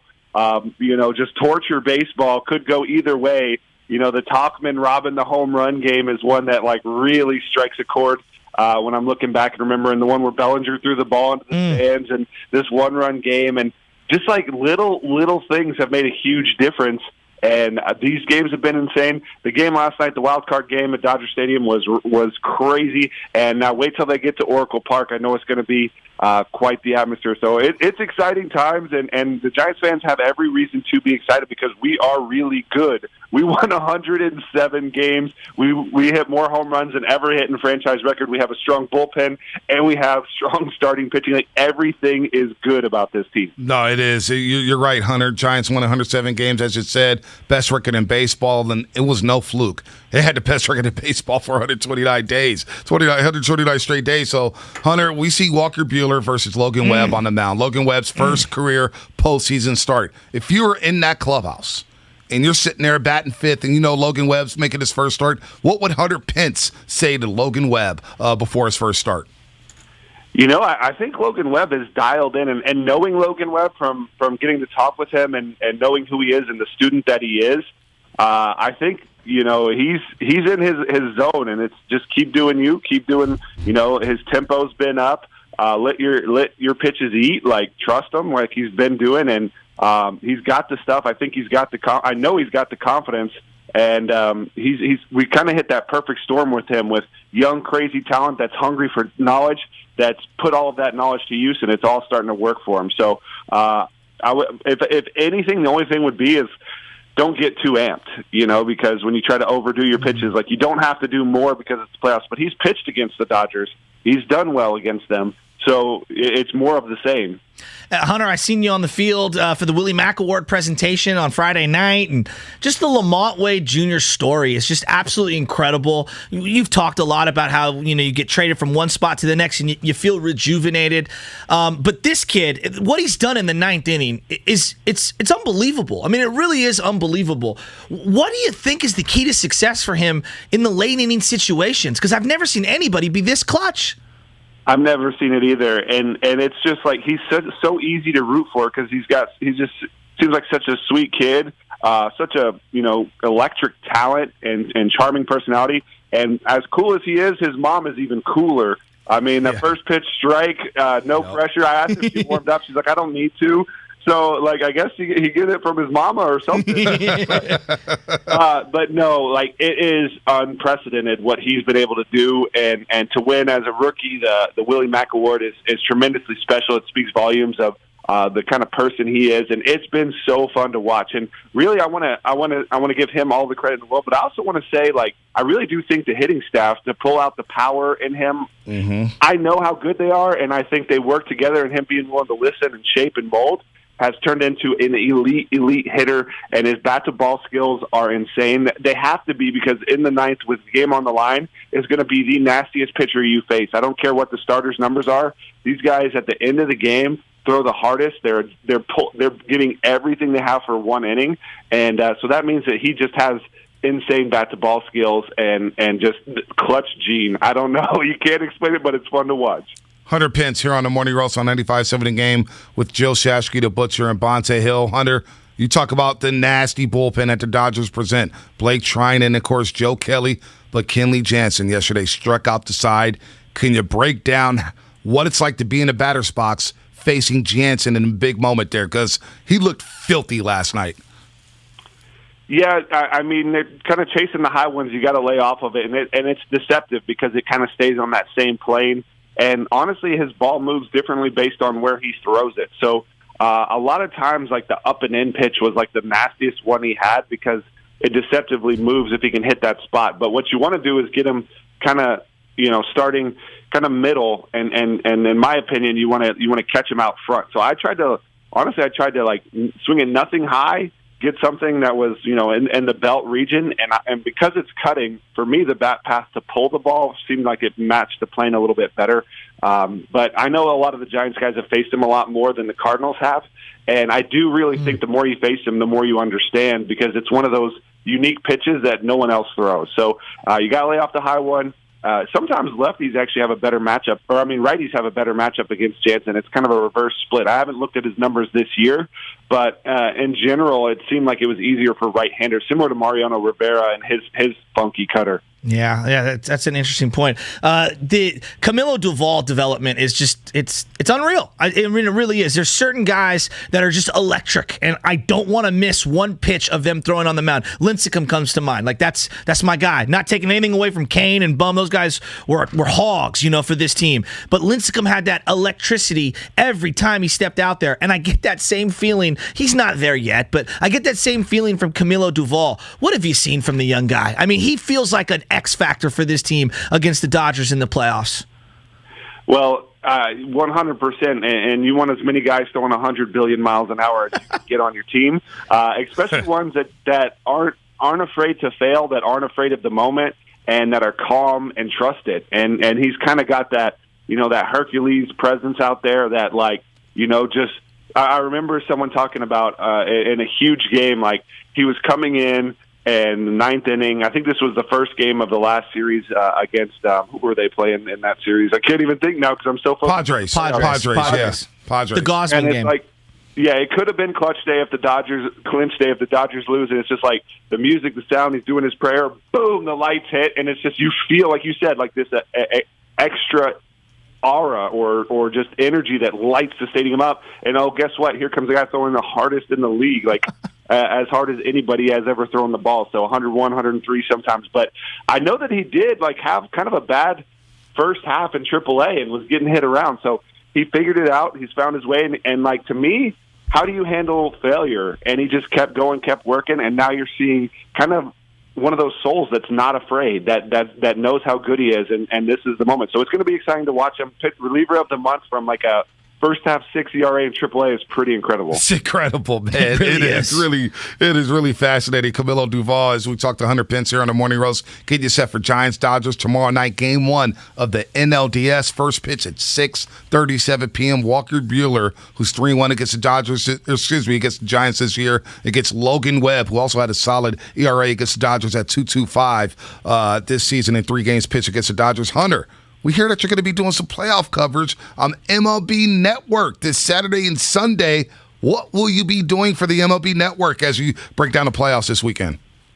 Yeah, so I'm just going to be doing MLB tonight, kind of breaking down the playoff games. And I believe Sunday I'm going to be covering the Red Sox and Rays the post game for that. So, very excited to get that opportunity. But I will be hovering and watching every Giants game. And I am so excited for this team. I'm so excited that we finally get Giants Dodgers in the playoffs. And it's going to be one of the best Octobers I've ever been a part of. Hunter, I'm just going to lead the chant now. Beat LA! Beat LA! Beat LA! Let's go! I love the nugget about Buster Posey wanting to face the Dodgers in the postseason. That is great. That is great stuff there. The hatred that Buster Posey has for the Dodgers. Hunter, great stuff as always. Kill it this weekend. We'll be watching on MLB Network when you're providing coverage on all the playoff games. I'm excited about this postseason. Kick butt, Hunter. Great to hear from you. Thank you, Bonte. I appreciate it. Anytime. Hunter Pence here on the Morning Roast on 95.7 The Game. Coming up in 3 minutes, big station announcement. Big station announcement. Don't go anywhere, folks. We got a big announcement to make right here on the Morning Roast on 95.7 The Game. That's coming up on The Game, brought to you by Caltrain's Stormwater. Welcome to Trash Talk. Our guest, Chip Bag. What's up, Chip? Been on the road a lot. That's not where you belong. Right, because then litter gets in our...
after touch for, up to 24 hours. Wow. Microban 24, the sanitizer 4 out of 5 doctors would use in their own homes. So why aren't you? Creamy nut butter makes it delightfully sweet. Roasted nuts make it perfectly salty. Get 2 great tastes in one delicious bar. Enjoy a Nature Valley sweet and salty nut bar today.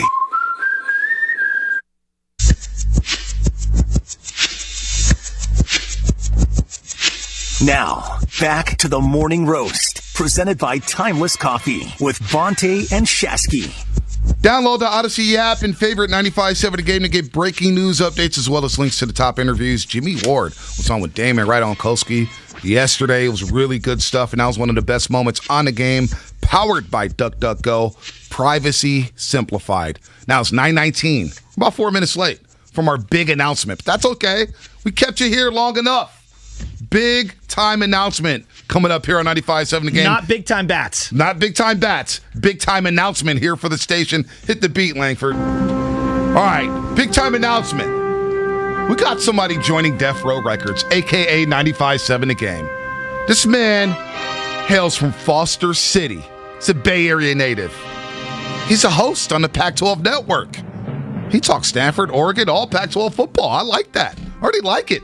He's previously hosted shows on Extra 1360 in San Diego, Fox Sports Radio Network, as well as 710 ESPN and ESPN's Sports Nation, based in LA, and most recently on KMBR. He's a lifelong fan of Bay Area sports teams. Coming to the squad here at 95.7 The Game, a.k.a. Death Row Records, it's the one and only Mark Willard. Welcome, Mark Willard to 95.7 The Game. Let's go. There we go, baby. Get the camera on them. Get that microphone on, Mark. I know you got to turn it. There you go. There you go, Mark. What a reveal! An on button. That's gonna be helpful. Hi, boys. What's up, man? How's everybody doing? Not too bad. I'm a little surprised that you want to join this psycho squad that we got going on over here. Y'all clearly needed help, I looked, and I know we there's a lineup announcement here forthcoming, but I looked at you guys and I went, man. They're all working too hard. Everybody over there is working way too hard. So I'm here to offer each and every one of you, the entire staff at 95.7 The Game. Take an hour off every day. That's it. Go home early, and you're welcome. You know, as somebody who I grew up listening to Bay Area Sports Radio. Bonte grew up listening to Bay Area Sports Radio, and we still listen to Bay Area Sports Radio, primarily our station, but I listen to everything. Right. Yes. And I'm going to be honest with you, Mark. You know, I've been hearing you for a long, long, long time, and I'm so glad that you're joining our team because you know your stuff. You're a great human being. You're going to be a great addition to this squad, and nobody knows Giants baseball better than you do. But that's not. I mean, you know everything. Niners, Warriors, Giants, and I'm just excited to have this side of the Bay Area hear your voice because you're a familiar, lovable person, and I'm glad that you're on our team. Man, I mean that. I appreciate it. It's very heartfelt, and I know, you know, just about everybody here. I've had a chance to kind of reach out and talk over the last couple of weeks as this was coming together, and you know, you were at the forefront of that, but I don't know how much Giants credibility I can add to someone who is actually wearing a jersey and a hat. Like, it's one thing. It's like I try to pick one. Right? It's a big day. Let's wear a hat, or it's a big day. Let's wear a jersey. Right. The fact that you came in an entire uniform today. But listen, I get it. It's a special time. The Giants and the Dodgers. This happens every day, Mark. You have no idea. This happens every day, Mark. I'm starting to gather this. I mean, Ross specials, $9.99, Tim Rattay jerseys, JT O'Sullivan jerseys. You're going to get it all from this guy every day. That's Brian Cardinal, what I'm looking for. Yeah, no doubt. So we got a new lineup lean here, into this a little bit. Yeah, I'll let you say the lineup in a second. Mark, you know, the way it works, I don't know if you remember the Dr. Dre video, but he goes into the closet and it's Carhartt, Dickies, and it's all the same uniforms. I go into my closet and it's Giants throwback, Niner throwback, Warrior throwback, Bob Myers jersey that I got from the Warriors. I had to throw that in there. See the flex? I had to throw that in there. But honestly, this is what I would normally wear anyway. He's like, I'm just a fan. I know Bob Myers. I'm just a fan. I'm just a fan. Well, get ready for that from 6 to 9 every single day as you call a new lineup. And from 5 to 6 a.m., you know nice guy Steven's going to be on the air. Stephen Langford holding it down, setting the tone from 5 to 6. Shasky and I will continue to do the morning roast, but we're going to be off an hour earlier. By this time next week, we're going to be off the airways. We're working 6 to 9. I'll be teeing it up. Yeah, let's what call are it what you it is. doing at 9 o'clock? I mean, what are the plans here? Changing diapers at 9:30 instead of 10:30? Okay. He's choking me out at about 9:13 because he's mad at my, play Trey Lance takes or something like that. But now I'm going to be, at a golf course near you. Perfect. I'll be sitting here jealous at that time. But yeah, well, I'll get there. I'll join you for the back 9. Thank you. You'll be jealous because you're working from 9 to 12 with the one and only Dan Dibley. Oh, man. That is the dude I like. Dan Dibley is going to be joining you as a co-host. Let me tell you something real quick about Dibs that I'm sure not everybody knows, but there are stories like this in life about things that get manifested very early. I remember Colin Kaepernick as a little kid writing down on a piece of paper, I'm going to be either the quarterback of the Packers or the 49ers, and one day he was the quarterback of the 49ers. Now, when I was a little kid, I did not write down on a piece of paper, I hope to host with Dan Dibley one day. That's not a true story. But about at least a decade ago, maybe more, Dibs and I met each other at the Final Four in Atlanta. Mm-hmm. I was working with Tony Bruno, so this is more than a decade. This is probably 15 years ago. A Red Wine Friday?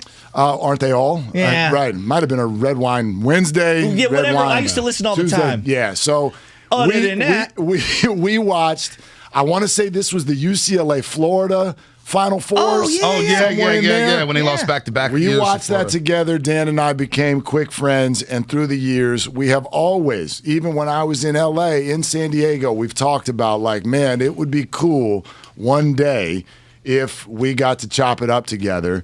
And Monday's that day. And so these things happen, man. So the new lineup starts Monday, October 11th. Langford from 5 to 6 a.m. Shasky and I from 6 to 9. Mark Willard coming over to Death Row Records, a.k.a. 95.7 The Game, with Dan Dibley from 9 to 12. Then you're going to get Steiny and Goo from 12 to 3. Steiny and Goo from 12 to 3. Damon and Ratto from 3 to 6.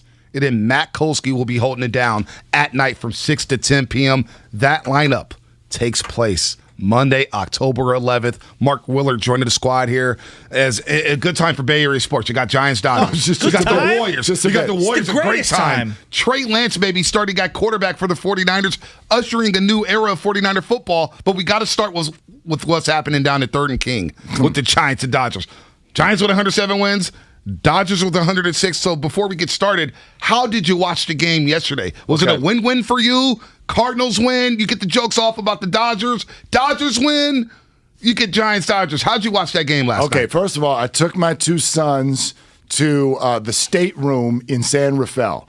Got a big, huge plate of fried chicken and sat underneath a big screen TV and taught these youngsters how to root against the Los Angeles Dodgers. Respect that. Now, I listened to the 2 of you yesterday, and I feel what both of you have been saying all along, which is this is what the world needs, and this we deserve this, and all of that, and I get it. However, my question for the 2 of you is actually, when you sat down to watch, were you actually emotionally pulling for the Los Angeles Dodgers to win a baseball game?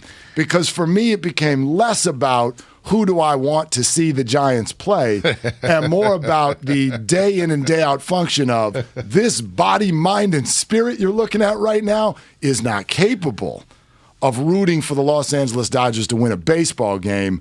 Not against anybody. See, I'm a lover of warfare strategies. I like to go back in time and see how things play out. The enemy of my enemy is obviously my ally. I was watching that game like I was Rob Lowe, rocking just an MLB logo hat, just sitting there waiting for the next upcomer. And I love playing the Cardinals because we pretty much smash them in the playoffs every single time. We do. I've been there, done that. That's a rerun. I want something new. And Mark, you're going to learn this about me.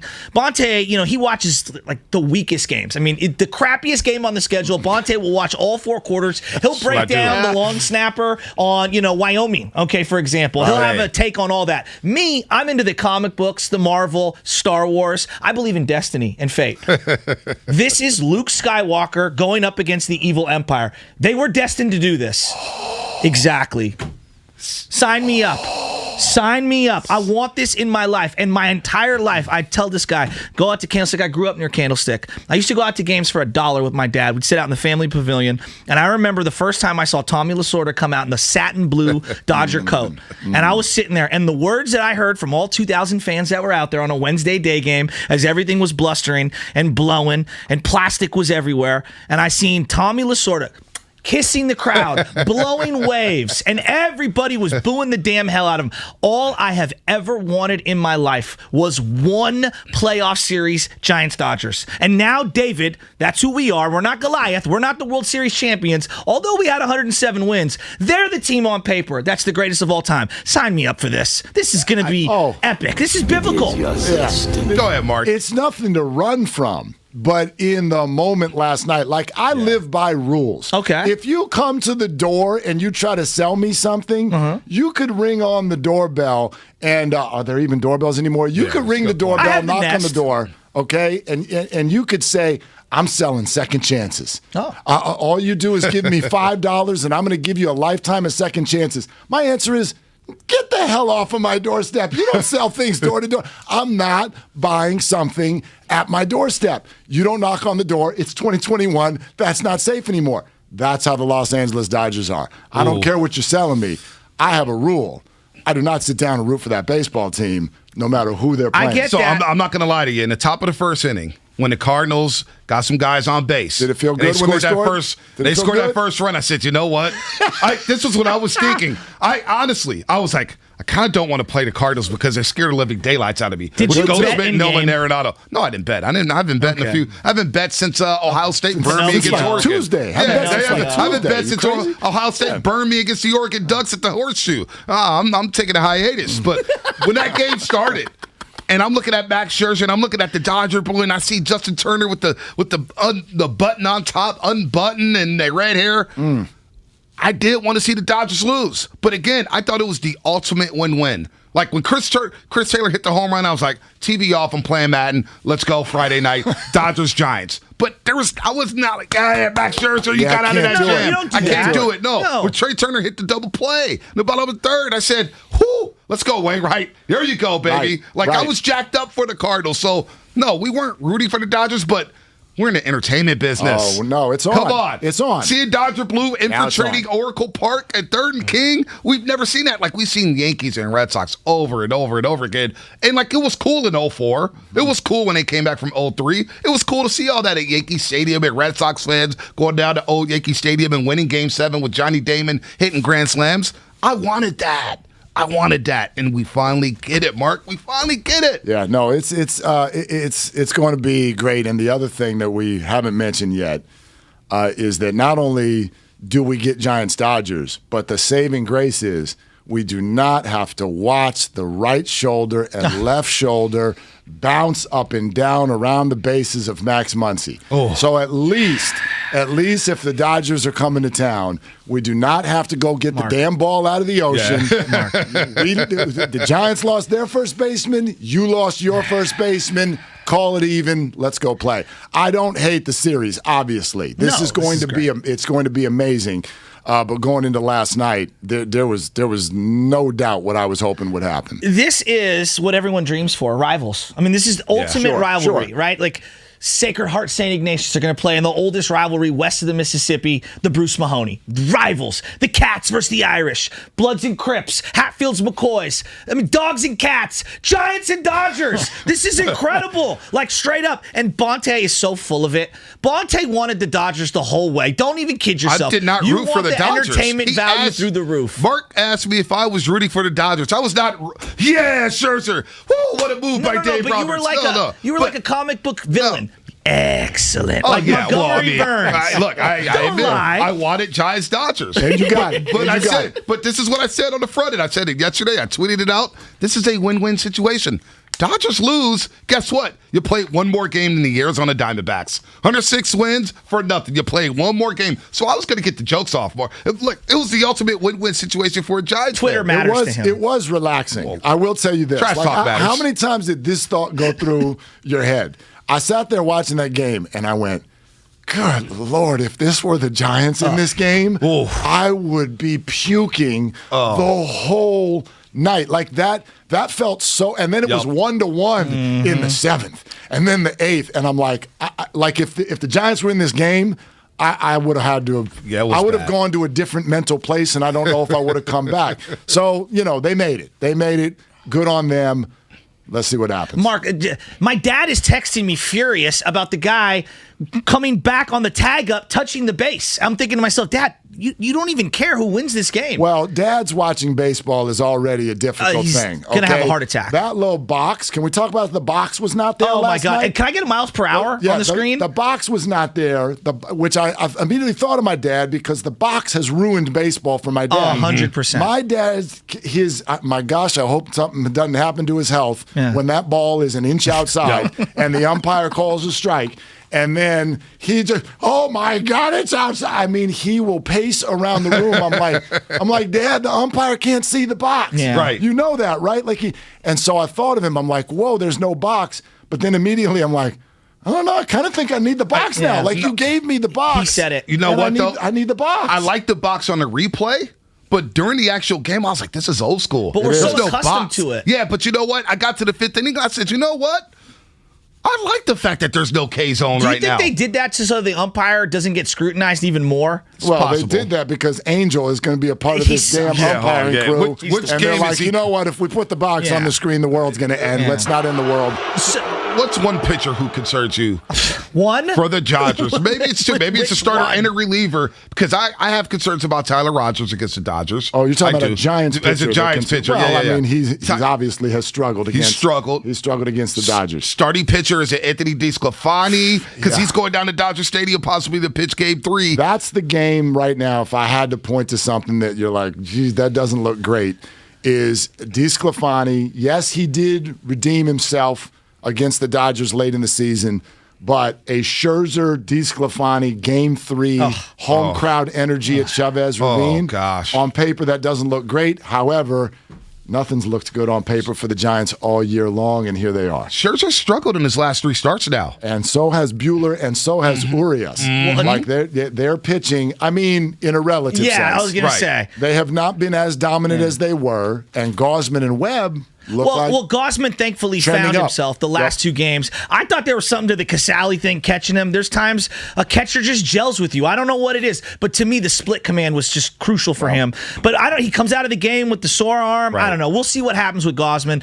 I want to ask you this because you got a couple of kids. You referenced them earlier. Yeah. And when we were kids coming up, Niners, Cowboys. It meant something. And it was generational in the living room because my dad hated the Cowboys. My grandpa hated the Cowboys. Heck, my mom would wear a F Cowboys shirt. You know what I'm saying? All around the house. My mom texted me F the Dodgers at 9:15 last night. So did my dad. How long did your phone go crazy when that home run? It was great. Oh, my gosh. It was awesome. 30 minutes of responding. But anyway, go ahead. So no, my point is not when you do a morning show. It's bedtime. That's right. You guys were asleep. I'm like, I'm not working this week. We can sit here and just respond to texts all week. We're big users of melatonin on this show. Right, so, good. Congrats. You got 2 kids. You guys have been kind of cooped 3 up. to be exact. 3. I apologize. That's all You've right. been cooped up in the house. That's something we've been talking about. This city, more than any other city in the entire country, has been locked down. Right? Now, there have been lifting of the restrictions, but to me, San Francisco has been dead. Just the city, the vibe, everything, every sports. You can't even take your kids to play ball without 16 COVID tests and, make sure everybody's vaccinated. And it's been a nightmare. I really feel like this weekend, Friday night, will signify the opening of San Francisco for everything, for just life being breathed back into the city. That downtown stadium changed this city forever. And I am so ready for Giants, Dodgers. Forget the sports part of it. Just the communal gathering aspect and being able to have your kids see what it's like downtown, playoff baseball. Like, to me, I got goosebumps thinking about it. And I told him I'm hopping on the streetcar and I'm going to brown bag it. I'm going to have the Don Hooley in the brown bag. And I cannot wait to get to Willie Mays Plaza. Hey, before you pop a blood vessel, before you have a heart attack or an aneurysm because they're turning redder than these lights here. Let me reset. Got another show to do tomorrow before the game starts. You realize that, right? I mean, you got a pre and post game on Sunday. I mean, you're turning red over here. You're getting so psyched up. He's trying to be just like the same color as the bill of the cap. Absolutely. No, he is. Yeah. He is. The same color as his light, Mark. By the way, this third voice that you hear right now is joining us here at 95.7 The Game. His name is Mark Willard. He's a Foster City native, host of the Pac-12 Network, comes over for KNBR, started radio all in Southern California, Fox Sports Radio Network, 1360 AM in San Diego. He's got stripes. And he's a lifelong fan of Bay Area sports teams. He's joining the crew here at 95.7 The Game. And our new lineup starts on Monday, October 11th. 5 to 6, Langford's going nowhere. Nice guy Steven will continue to set the tone from 5 to 6 a.m. Shasky and I will be on from 6 to 9. We lose an hour because we're giving it to Mark. Mark's going to go 9 to 12 with Dan Dibley. We don't lose an hour. We save an hour of our normal lives. Well, that is true. Let's properly contextualize what's going on here. The boss is listening. I'm trying to say, hey, man, I'm so sad about losing an hour. To the last hour every day. You know how quarterbacks at the end of a good year take the whole offensive line out and buy them something? Exactly. I'm totally expecting that from all of you. Just a little something for the effort here. Let's get the shots. I got a gift for you. Yeah. Willard and Dibley from 9 to 12. Steiny and Goo. Remember when they used to do a show by themselves for 2 hours? They got 3 hours by themselves. Bringing the band back. That's going to be a lot of fun. Reunion from tour. 12 to 3. Damon and Ratto. They're going to kill each other from 3 to 6. They're going to be by themselves. There's no mediator anymore with Matt Kolsky because he's going to do 6 to 10 at night, solo dolo right here on 95.7 The Game. So that new lineup takes place Monday, October 11th. Again, Langford from 5 to 6. Nice guy, Steven. 6 to 9, Shasky and I. Mark Willard and Dan, they'll be from 9 to 12. Steiny and Goo from 12 to 3. Damon Rattle from 3 to 6. And then Matt Kolsky from 6 to 10 right here on 95.7 The Game. So, as I told you, I'm a big history guy, and I believe that when someone comes to your house and they're a guest, right, you got to break bread with them. You got to be able to exchange gifts. Used to be washing of the feet. Well, not really washing nobody's feet. Yeah, you're not these days. touching my feet. But what I will say is we are the Morning Roast, and we're sponsored by Timeless Coffee, and I thought no other great way to introduce you to not only Bonte and myself, but Steven behind the glass, who's our fearless board op, and John Curley, the producer. These guys are the brains, the talent behind the show. And here is a bag of Timeless Merchant Blend, my favorite kind. That's the first thing. That's for you on behalf of the show. Yeah, thank you From very us much. to you. It's a sponsor of the Morning Roast. Yeah, very radio person thing to do, to give somebody something that is also your sponsor, which I know you got for free. So that's no, I paid for that. No, he did not pay for that. No. This is the part I didn't pay for. This is what you'll learn about me. Mark. A handout is something that I will take. No, I got the beautiful Intercept wines from Charles Woodson. This is a Pinot Noir. Now, I don't know what kind of wine you like. I just grabbed one bottle. You tell me what you and your wife like, and we will take care of you. You're right on. This bad boy is on behalf of everyone at 95.7 The Game to you. Celebrate. We are happy to have you. We're lucky to have you, and we look forward to just the next 25 years here. I mean that. I appreciate it so much. I honestly, thank you, man. Thank you. Red wine and coffee.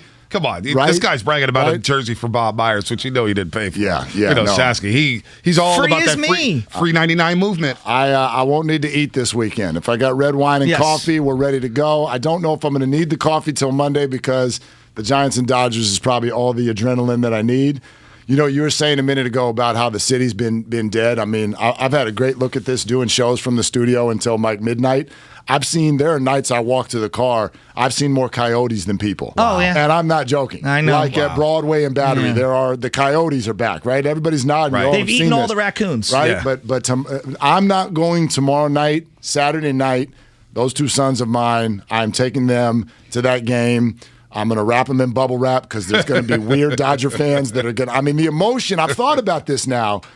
Everybody, and I know this isn't how everyone wants to think right now, but be safe. Okay? No, we've already said that. Yeah, be safe. I think it's a little bit more of a concern for Game 3 than it is for Games 1 and 2. But no doubt. Good-natured ribbing. The emotion is going to be really, really on something. So in some ways, that's why I'm bringing my kids. Yeah. It's just going to be like, I'm just a dad here. Everybody calm down. But no, we're going to get to show them. I get to show them just the height of this sport in the Bay, so I'm excited about it. And I know you were at that last Dodger series in the first weekend of September, and that Friday night it felt like a playoff game. They gave out the orange rally rags. This is the first home playoff game for the Giants since 2016, but they lost that Game 4 against the Chicago Cubs. I think there's some people who have forgotten about the buzz at Oracle Park during a playoff game. It's one of the more underrated playoff home field advantages, playoff atmospheres in all of baseball. This place is going to be rocking Friday night. Wow. I can't even imagine the buzz when you wake up in the morning and we wake up in the morning. Everything's going to see orange lights. You're going to see BLA. Just talk about the buzz that the park is going to have Friday and Saturday. This stadium does it as well as any I've ever seen, having covered, World Series and things like that in different cities. I'll never forget Game 1 against the Texas Rangers in 2010 when Cliff Lee came walking in, and there was no chance that the Giants were going to happens in those parades where it shows up like no other.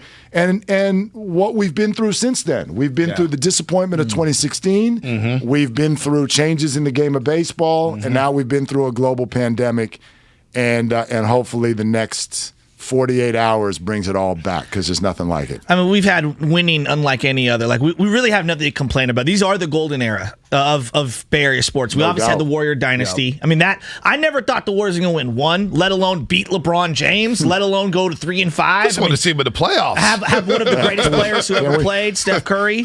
And then, obviously, the 49ers been to 2 Super Bowls the last decade. As down as it was in the middle, they got the quarterback of the future at some point who's going to play. And the Giants, it's spectacular. You brought up the World Series, and something we were talking about yesterday.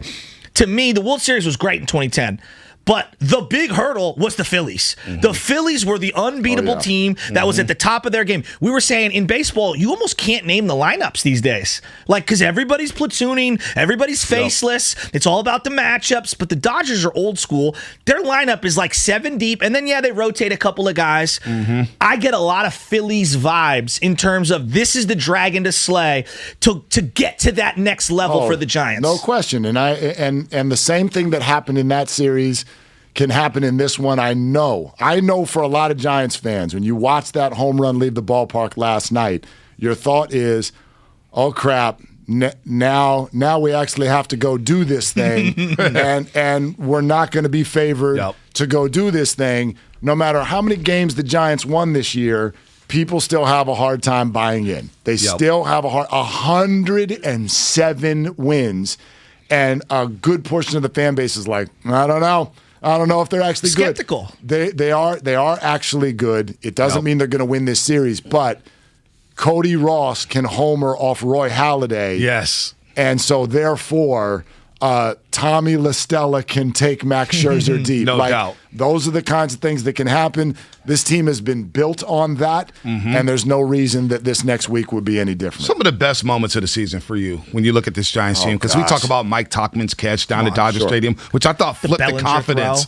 I thought it flipped the mindset of Giants fans against the Dodgers. They were going to be down 0-5 to the Dodgers in the season series had Tauchman not made that catch. You had the Tauchman grand slam. You had Wilmer Flores off for Kenley Jansen. There's just so many freaking moments. What are some of the top? Yaz grand slam. That was huge. What are some of the top moments this season for you? Because you've chronicled every single game. Yeah, you mentioned some of them. I even think that what happens after the Tauchman catch, I think that sort of cemented Lamont Wade's place on this team when he came up in the very next inning and immediately put the Giants ahead. Those 2 games against the A's, Solano and Wade with those home runs. It's all of those moments. Even Buster's little fielder's choice where they pulled him off the bag against the Dodgers. Can you think back now to how many Giants-Dodgers games? Go Tauchman catch. Go Wilmer homer. Go Cody Bellinger throw over third base. Go pull off the bag Buster Posey. If any one of those goes the other way, it's the Dodgers with 107 and the Giants with 106. Any one of those. Yeah. And so that's what I think right now you can hang your hat on with the Giants is that if you believe in anything bigger, there's something magical going on with this team, and more importantly, that's what they believe. They've got a bullet in the chamber. The X factor for me is Camilo Duvall. I told this guy in May when I saw him the first time, I said, he's raw. And I didn't think it would be this year, but I said to him, he's raw, but this kid has explosive stuff. If he can figure out a secondary pitch and just take a little off the slide piece, just a little, and find the zone every now and then, he is going to be devastating. The changeup will come. Then he could be a 3-pitch guy. That will come hopefully down the line. he has developed in one season like a comet style, the way this kid came out of nowhere. And now he's entering the playoffs, battle-tested down the stretch. To me, he's the ace in the pocket. He's the right-handed power arm that they just didn't have down the stretch in the pen. Well, and he works for that role because he's kind of like the anti-Shasky. He's kind of the opposite of you. Like you're on a Thursday morning in a radio studio with a uniform on and a ball in your hand right now, and you cannot contain your excitement. I almost broke the microphone I earlier. mean, it's a beautiful, beautiful thing. It really is. I love this job. Doval right now, like what's Camilo doing right now? Chilling. He's asleep. Yep. I'm thinking is probably number one on my list. If he's not asleep, I think he's wearing PJ pants. He is fine. And so, like, I'm trying to imagine you as a closer. My gosh. Oh, no, I'd be Papelbon. I'd be Papelbon and be easy. My gosh, the whole stadium would just be like jittering with the first pitch. But that's what's so great. The game does not offer the Giants anything more stressful than this. And he does not seem to be affected by it. And the Dodgers have not really seen him. That's the key. And so the opportunity for him to play the 2002 K-Rod role is there. It is there. The moxie, that's the key. Like Lee Smith, people forget about him. He was so stoic and calm. Mariano Rivera, did you ever see him break character at any point in his career? At any time? Right? That's what the hallmark of the great grin. ones do. Once you get the final out to win the World Series, it's like a wry grin shows up. Literally, that's it. That's it. And that's what he does, man. So, boy, I hope we get a few of those moments with a 1 or 2 run lead and the ninth inning and Camilo on the mound against those guys. The Giants can win this series.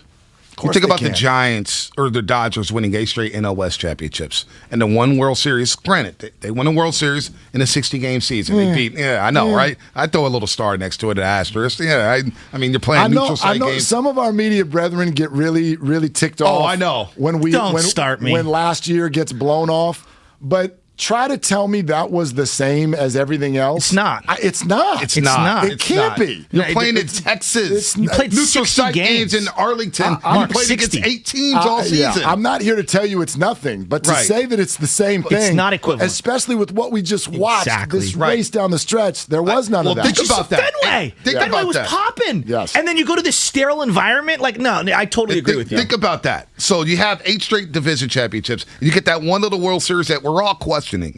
The Giants could beat the Dodgers, and you got Farhan Zaidi, who had a lot to do with building the Dodgers. Oh, yes. Love it kind of feels like the flipping of when the Red Sox came back 0-3 against the Yankees, where they said, you know what, we're the beast of the East now. We're now winning World Series. We're dominating. They could, the Dodgers are going to be loaded next season, but they're going to have decisions to make. Corey Seager, what do you do with him? How do you reinvent Cody Bellinger? Trey Turner's got 1 year left on the deal. Max Scherzer, what do you do? What do you do with Scherzer? Yeah. You know what I'm saying? You can do a lot of damage to that organization by beating them in that series. It could be kind of the passing of the torch here. I'm glad you brought up Farhan, too, because there are plenty of people, if you're familiar with anything that I've said in this market for a while, I got accused for a long time of being a little bit too excited about Farhan Zaidi. I did a video about 2 years ago, said you're going to want to build a statue of this guy someday in front of 3rd and King. We know stuff about being premature on videos and being high on someone. Well, our business does that sometimes. But anyway.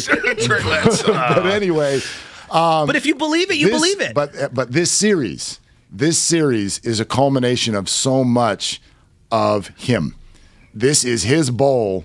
This is his moment. Yeah. He built both of these products, and they combined this year to win 213 baseball games. That's unbelievable. I believe that this man isn't just a good exec. I think he is absolutely running baseball right now. His fingerprints are on a good A's team. His fingerprints are on these 2 teams. And if the Giants can outdo his old masterpiece and become his current one, I mean, there's nothing better for that guy. The growth of Kapler has been unreal. Yes. From I only look at the book to now I can blend the 2 styles that we most love. I can't wait. I can't wait. He does need to work on his legs, though. He's got the upper body. He's skipping leg day. Man, when he did that, when he addressed the crowd on Sunday, WWE. I mean, the arms, the veins, the veins were like coming through the television set. I'm like, dude, I can't even listen to you right now. You got to put your veins away. Dude, this is too much. much. Dude, the lamb chops that he's eating, the tomahawk chop, everything That about guy. it, the wine. And he is replaced unbelievable. Bochy. And he's replacing Bochy. It's 9:53 in the morning. How many steaks has Kapler had? Over Oh, under. man. Over under Him two and me and a half. both. Yeah, maybe Wait till I both. send you some Harris Ranch steaks. How many workouts? How many workouts? Oh, my gosh. Another freebie for this guy. You'll get a lot of freebies. Free as me, and I I've want got it. the wine. I love got the it. coffee. I need the steak. I and I'm done. respect it. Mark Willard, welcome to the squad. Hey, guys. So happy Let's to have go. you here. I appreciate you so much. Everybody has been so welcoming. I'm so excited. 9 to 12. Let's go. Mark Willard with Dan Dibley. The new lineup starts Monday, October 11th. Langford, Nice Guy Steven, 5 to 6. Shasky and I from 6 to 9. We get an hour off. I'm sure the boss will figure out something for us to do for an hour till 10 o'clock. Willard and Dibley from 9 to 12. Steiny and Goo, 12 to 3. Damon and Rattle from 3 to 6. And then Matt Kolsky from 6 to 10. The new lineup starts October 11th, this coming Monday. Mark Willard, welcome to the squad. Let's go. I wonder what we'll talk about at 9 a.m. on Monday morning. I'll tell you wonder. exactly. We're going to be up 2-0, baby. Let's go. And Trey Lance may be starting at quarterback for the 49ers. So And forget about Mark's that. going to go, I blocked Shasky's cell phone number. He's not allowed to text me no more. No, you bring wine every Thursday. We're fine. We're fine. Steiny Guru Dibs coming up next here on 95.7 The Game. Introducing the new 95.7 The Game.